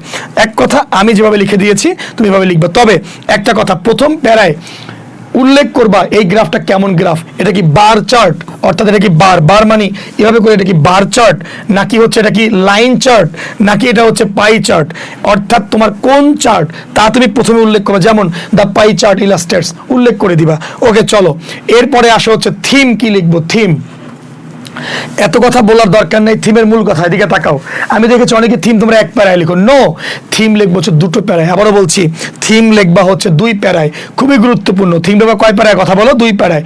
যেমন খেয়াল করে যে বললাম দোজ উইন্টার সানডেজ, রবার্ট কি বলে দোজ উইন্টার সানডেজে যে হচ্ছে কবিতাটা রয়েছে, তার বাবাকে নিয়ে যে কবিতাটা সে মিস করেছে বাবাকে, শেষ বয়সে এসে বাবার সাথে তার আচরণগুলো ভালো ছিল না ইত্যাদি নিয়ে সে খুব অনুতপ্ত হয়েছে, অনুশোচনা তার ফস্টার ফাদার ছিল ইত্যাদি। বিশাল আলোচনা দিকে যাবো না। থিম লিখতে হবে 2টা প্যারা। দেখো এই একটা প্যারা শেষ করেছে, এই একটা প্যারা। তবে এই ক্ষেত্রে প্রথম প্যারা ছোট লেখা ভালো, দ্বিতীয় প্যারা বড় করে লেখা ভালো। আমি এখানে লিখেছি প্রথমটা বড়, দ্বিতীয়টা ছোট, একটু উল্টা হয়ে গেছে। প্রথমটা ছোট, দ্বিতীয়টা বড় লেখাটা সবচেয়ে ভালো। থিম হচ্ছে 2টো প্যারা লিখতে হয়। কথা কি বুঝতে পেরেছো? স্যার থিম পড়বো কোত্থেকে? কোনো সমস্যা নাই, কমেন্ট করো লাগবে কিনা। আমি কমেন্টস বক্সে টোটাল আমার থিমের একটা চমৎকার লেকচার শিট তোমাদেরকে দিয়ে দিব, ভালো করে পড়ে ফেলো, ওখান থেকে কমন পড়বে ইনশাআল্লাহ। কথা কি বুঝতে পেরে গেছো? এরপরে চলে আসো, একদম শেষের দিকে চলে আসছি। স্যার স্টোরি রাইটিং কিভাবে লিখবো, স্টোরি রাইটিং কি করবো, স্টোরি কিভাবে লিখবো স্যার, এতগুলো গল্প পড়ছি কোনটা থেকে কোনটা লিখবো? শোনো, যদি ট্র্যাডিশনাল আসে তখন একভাবে লিখবা, আর যদি আসে তোমার বানিয়ে লেখার ক্ষেত্রে, অর্থাৎ যেগুলো তোমাকে নিজের মতো লিখতে হবে সেগুলো আরেকভাবে। তবে 10টি বিষয় মনে রাখবা, 10টি বিষয় স্টোরি লেখার ক্ষেত্রে। 1 নাম্বার সেটা হচ্ছে সুইটেবল টাইটেল, একটা মানসম্মত চমৎকার টাইটেল দিবা। তবে টাইটেল লেখার ক্ষেত্রে টাইটেলের প্রত্যেকটি word upper case capital letter দিয়ে লিখবা, কেবল 3টা বিষয় ছাড়া। 1 প্রেপোজিশন, এটাকে ছোট হাতের লিখবা। 2 আর্টিকেল, ছোট হাতের লিখবা। 3 কনজাংশন, ছোট হাতের দিয়ে লিখবা। এছাড়া টাইটেলের প্রত্যেকটি ওয়ার্ড ক্যাপিটালের, যেমন লুক, দেখো এল বড় হাতের, বিফোর বি ছোট হাতের, কেন প্রেপোজিশন, ইউ বড় হাতের, কেন প্রোনাউন, লিভ দেখো বড় হাতের প্রোনাউন। কথা কি বুঝতে পেরেছি? অর্থাৎ দেখো আমি যেভাবে লিখেছি, অর্থাৎ তোমাদের একটা সুইটেবল টাইটেল তুমি সুন্দরভাবে লিখবা। 2 নম্বরে সেটা হচ্ছে প্রশ্নে দেওয়া যে অংশটুকু থাকবে গল্পের, ওই অংশটা তুলে অবশ্যই তার নিচে আন্ডারলাইন করে দিবা। স্যার আন্ডারলাইন কি ব্ল্যাক কলম দিয়ে লিখবো নাকি হচ্ছে ব্লু করে দিয়ে লিখবো? কোনো সমস্যা নাই, ব্ল্যাক দিয়েও করা যায়, ব্লু দিয়েও করা যায়। তবে ব্লু দিয়েও করলে ভুল না, তবে ব্ল্যাক দিয়ে তুমি করে ফেলো। তবে আর একটা জিনিস লিখতে পারো, যেটুকু অংশে দেওয়া আছে প্রশ্নপত্রে ওইটুকু তুমি জাস্ট ব্লু কালার দিয়ে লিখো, বাকিটা ব্ল্যাক দিয়ে লিখো, তাও হয়। তবে এর চেয়ে ওটা লিখতে ভালো দেখান, এর চেয়ে একটা ভালো হয়, অফ করে দিলে ভালো, অফ থাক। এর থেকে একটা দিলে ভালো হয়, সেটা হচ্ছে যে কি তুমি ব্ল্যাক দিয়ে লিখে জাস্ট ব্ল্যাক দিয়ে আন্ডারলাইন করে ফেলবা, যেটুকু দেওয়া আছে প্রশ্নে, খুব গুরুত্বপূর্ণ কিন্তু। এরপরে আসো, তুমি স্টোরি কিন্তু পাস্ট টেন্সে লিখবা, কারণ কি জানো, অতীতে ঘটে যাওয়া বিষয়গুলো কিন্তু গল্প বলে, গল্পের মধ্যে পাস্ট টেন্স ব্যবহার করবা, খুব গুরুত্বপূর্ণ। 4 নাম্বার, তুমি হচ্ছে পাংচুয়েশন খুবই ট্যাক্টফুলি ব্যবহার করবা। যেমন গল্পের মধ্যে অবাক হয়েছো, পাংচুয়েশন ব্যবহার করে দাও। কাউকে প্রশ্ন করেছো, ব্যবহার করে দাও। কথা শেষ, ফুল স্টপ দিয়ে দাও। কোনো কথা মাঝখানে অল্প একটু থেমেছো, সেমিকলন দিয়ে দাও। অর্থাৎ এইটা যত ভালো ব্যবহার করবা, অত হচ্ছে তোমার হচ্ছে গল্পটা কিন্তু চমৎকার লাগবে তোমার কাছে। এরপরে আসো ডায়লগ, গল্পের মধ্যে ডায়লগ, যেমন সে বললো, যেমন বললো হি সেইড দিয়ে কমা দিয়ে, এই যে ডায়লগ, এভাবে ডায়লগ দিয়ে তার কথাটা এভাবে করে লিখবা। অর্থাৎ যত বেশি ডায়লগ করবা, এর সাথে ওর কথোপকথন, ওর সাথে ওর কথোপকথন, যত ডায়লগ করবা অত তোমার গল্পটা কিন্তু অনেক বেশি ভালো হবে। এরপরে আসো, গল্পের মধ্যে ডিরেক্ট স্পিচ ব্যবহার করবা। মনে আছে যে কথাটা বলছিলাম যে প্যারাগ্রাফে ব্যবহার করতে হয় ইনডিরেক্ট স্পিচ, আর গল্পে ব্যবহার করতে হয় কি বলো, ডিরেক্ট স্পিচ, খুবই গুরুত্বপূর্ণ। এরপরে আসো, অনেক প্যারা করবা, প্যারা এটা গুরুত্বপূর্ণ।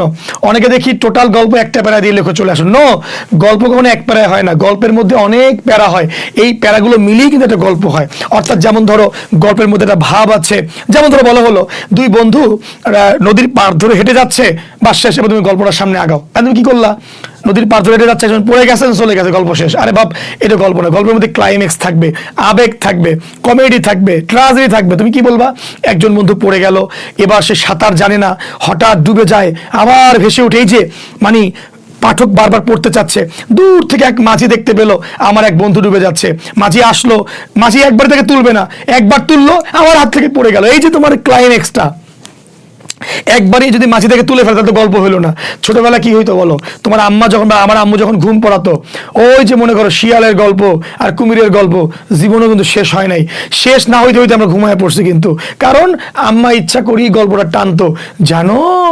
তারপরে কুমির, হ্যাঁ, এরপরে হচ্ছে কি বলো, শিয়াল মামা। এই যে মনে করো একটা গল্পের যে মজা, তোমার লেখার মধ্যে একটা মজা তুলে ফেলতে হবে। অর্থাৎ যদি তোমার গল্প বানিয়ে লিখতে বলা হয়, এমন ভাবে গল্প বানিয়ে লিখবা যাতে স্যার যতই ব্যস্ত থাকুক না কেন, স্যার যাতে তোমার গল্পটা মনোযোগ দিয়ে হলেও পড়ে একবার, যে এত সুন্দর গল্প বলেছে, না জানি মধ্যে কি একটা আছে।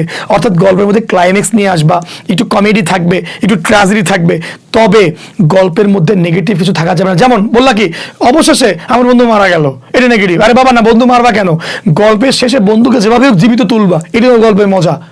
কথা কি বুঝতে পেরেছো? লাস্টে কি বললা? অতএব বন্ধু মরে গেল, আমি বাসা চলে আসলাম, আল্লাহ হাফেজ, শেষ। আরে বাপ, এটা তো গল্প হইলো না। তাহলে তো ঘুম আসবে না, ঘুম থেকে জিজ্ঞেস করবে। যদি বলো মারা গেছে, তাহলে বলবো কি আম্মু তারপর কি হয়েছে? তারপর তো খাওয়া মায়ের। তো যেটা বলছিল সেটা হচ্ছে গল্পের মধ্যে নেগেটিভিটি, কোনো নেগেটিভ কোনো সেন্স তুমি নিয়ে আসবে না। ওকে, এরপরে আসো। তো যেটা বলছিলাম, এরপরে গল্পের কন্টিনিউটি তোমাকে বজায় রাখতে হবে। কোনটা বা কোনটা? বলো স্যার, যদি আমরা বলি আগে মাঝি তুললো, পরে সে হচ্ছে নদীতে পড়লো, এটা হয় কখনো? আগে লোকটা নদীতে পড়েছে, তারপর সে সাঁতার কাটছে কিন্তু পারছে না, অনেক দূর থেকে একজন নাবিক দেখলো, মানে একটা পর একটা কোনটার পর কোনটা হবে, এই যে কন্টিনিউটি, ধারাবাহিকতা তোমাকে বজায় রাখতে হবে। এরপরে আসো, তোমার শেষে অনেকে দেখছি তোমার দাও, কি বলে, তোমার মোরাল ওপিনিয়ন দাও, অর্থাৎ গল্পের শিক্ষা। এ ভাই, গল্প কি সত্য কথা? আগে বলো, গল্প কি সত্য কথা? না, মিথ্যে কথা তুমি বানায় লেখছো। এর মধ্যে মোরাল কি? এই মোরাল অফ দ্য স্টোরি এগুলো 9-10-এ চলে। ইন্টার বা এইচএসসি তে মোরাল অফ দ্য স্টোরি লেখার কোনো প্রয়োজন নাই। জাস্ট সুন্দর করে একটা টাইটেল দিবা প্রথমে, ওটাই তোমার মোরাল হয়ে যাবে। ওই টাইটেলটার মধ্যে মোরালটা লিখে দাও সুন্দর করে, ওটাই টাইটেল, ওটাই মোরাল। কথা কি ভালো করে বুঝতে পেরেছো? যে honesty is the best policy, এটি তো মোরাল লিখবা না, এটি টাইটেল দিয়ে লিখে দাও সুন্দর করে, তো হয়ে গেল। আচ্ছা, ওকে, আসো এবারে আমি তোমাদের বলবো সাডেন স্টপ। গল্প শেষ করবো কিভাবে জানো? শেষ হইয়াও হইল না শেষ, হঠাৎ করে শেষ হয়ে গেল। টিচার বলবে হায় রে, আর লিখলে মনে হয় ভালো হতো, না জানি কত মজা ছিল। একই বলা হয় কি বলো, গল্পের একটা চমৎকার একটা শেষ। তো যাক, হোয়াট এভার, আমি তোমাদের আজকে অনেকগুলো বিষয়ে কথা বললাম, আমি তোমাদের অনেকক্ষণ সময় নষ্ট করে ফেললাম আমার মনে হয়, বাট আমি চেষ্টা করেছি একদম শুরুতে তোমাদেরকে একটা চমৎকার সাজেশন দিতে। এরপরে কিভাবে সামারি লিখবে, কিভাবে শর্ট কোয়েশ্চেন লিখবে, কিভাবে ফ্লো চার্ট লিখবে, কিভাবে উইথ ক্লুজ লিখবে, কিভাবে উইদাউট ক্লুজ লিখবে, কিভাবে রিঅ্যারেঞ্জ লিখবে, এরপরে কিভাবে প্যারাগ্রাফ লিখবে, কিভাবে তোমরা গ্রাফ চার্টগুলো লিখবে, কিভাবে থিম লিখবে, কিভাবে স্টোরি লিখবে, প্রত্যেকটা বিষয় আমি তোমাদেরকে বোঝানোর চেষ্টা করেছি। আশা করি তোমরা আমার এই ছোট্ট বক্তব্য দিয়ে, বা দীর্ঘায়িত, একে বলে ল্যাকোনিক, একে ইংরেজি বলা ল্যাকোনিক স্পিচ। ল্যাকোনিক এই ওয়ার্ডটা খুবই সুন্দর। ল্যাকোনিক মানে হচ্ছে, ও কলমের এদিক দিয়ে লিখতেছি একই কথা, বুড়া হইলে যাওয়া হয়, বয়স বেশি হইলে যাওয়া হয় আর কি, সরি টু সে, আমি এখন লাইভে আছি। তো যেটা বলছিলাম, ল্যাকোনিক মানে হচ্ছে অনেক অল্প কথা বাট অনেক কথা বোঝানো, অল্পের মধ্যে বেশি কথা বোঝানোকে বলা হয় ল্যাকোনিক স্পিচ। যাক, হোয়াট এভার, আমি ল্যাকোনিক হোক আর বেশি কথা হোক বাপ, শেষের দিকে কথা, সারাদিন ক্লাস নিছি, মাথা প্রচন্ড ঘুরাইতেছে, এরপরও আসছি ক্লাসের মধ্যে, মনে হয় কি জানো, লাঠি ভর দিয়ে দাঁড়ায় আছি, সরি লাঠি ভর দিয়ে দাঁড়িয়ে আছি। আচ্ছা, ওকে, ফাইন। তো যাক, এই হচ্ছে বর্তমান অবস্থা। তারপরেও তোমাদের পরীক্ষা যেহেতু নকিং এট দ্য ডোর, একদম রাত পোহালি পরীক্ষা, ব্যাপারটি এরকম। সুতরাং আমি এজন্য একটু কষ্ট করে হলেও তোমাদের একটু মেসেজ দেওয়ার চেষ্টা করলাম। একটা কথা মনে রাখবা প্লিজ, এদিকে তাকাও, ইংলিশ পরীক্ষা সর্বোচ্চ ভালো হবে। কারণ কি জানো, এটা ল্যাঙ্গুয়েজের পরীক্ষা, ইচ্ছা মতো বানিয়ে লিখবা, তবে বানিয়ে আবার উল্টাপাল্টা কথা লিখে দিও না। স্যার বলছে বানায় লিখতে, সব লিখতেছে না, অর্থাৎ রিলেভেন্ট কথাগুলো তোমার মতো তুমি লিখবে ইনশাল্লাহ, কোনো কথা রেখে আসবা না, লেখা মানে হ্যান্ডরাইটিং একটু ফাস্ট করবা। এই তো, আর কথা কি, সবচেয়ে বড় কথা হচ্ছে তোমাদেরকে আল্লাহর কুদরতি হাতে তোমাদেরকে সুপুর্দ করলাম। আল্লাহ তোমাদেরকে অনেক ভালো একটা রেজাল্ট করার তৌফিক দান করুক। এতগুলো বাবা মায়ের তাদের সন্তানদের সুন্দর ভবিষ্যৎ আমি অধম নীরব মাহমুদ কামনা করি। তোমাদের সবার কাছ থেকে আমি দোয়া চেয়ে তোমাদের সর্বোচ্চ চমৎকার ভবিষ্যৎ কামনা করে আজকের ক্লাস থেকে আমি তোমাদের কাছ থেকে বিদায় নিচ্ছি। আসসালামু আলাইকুম ওয়া রাহমাতুল্লাহি ওয়া বারাকাতুহু।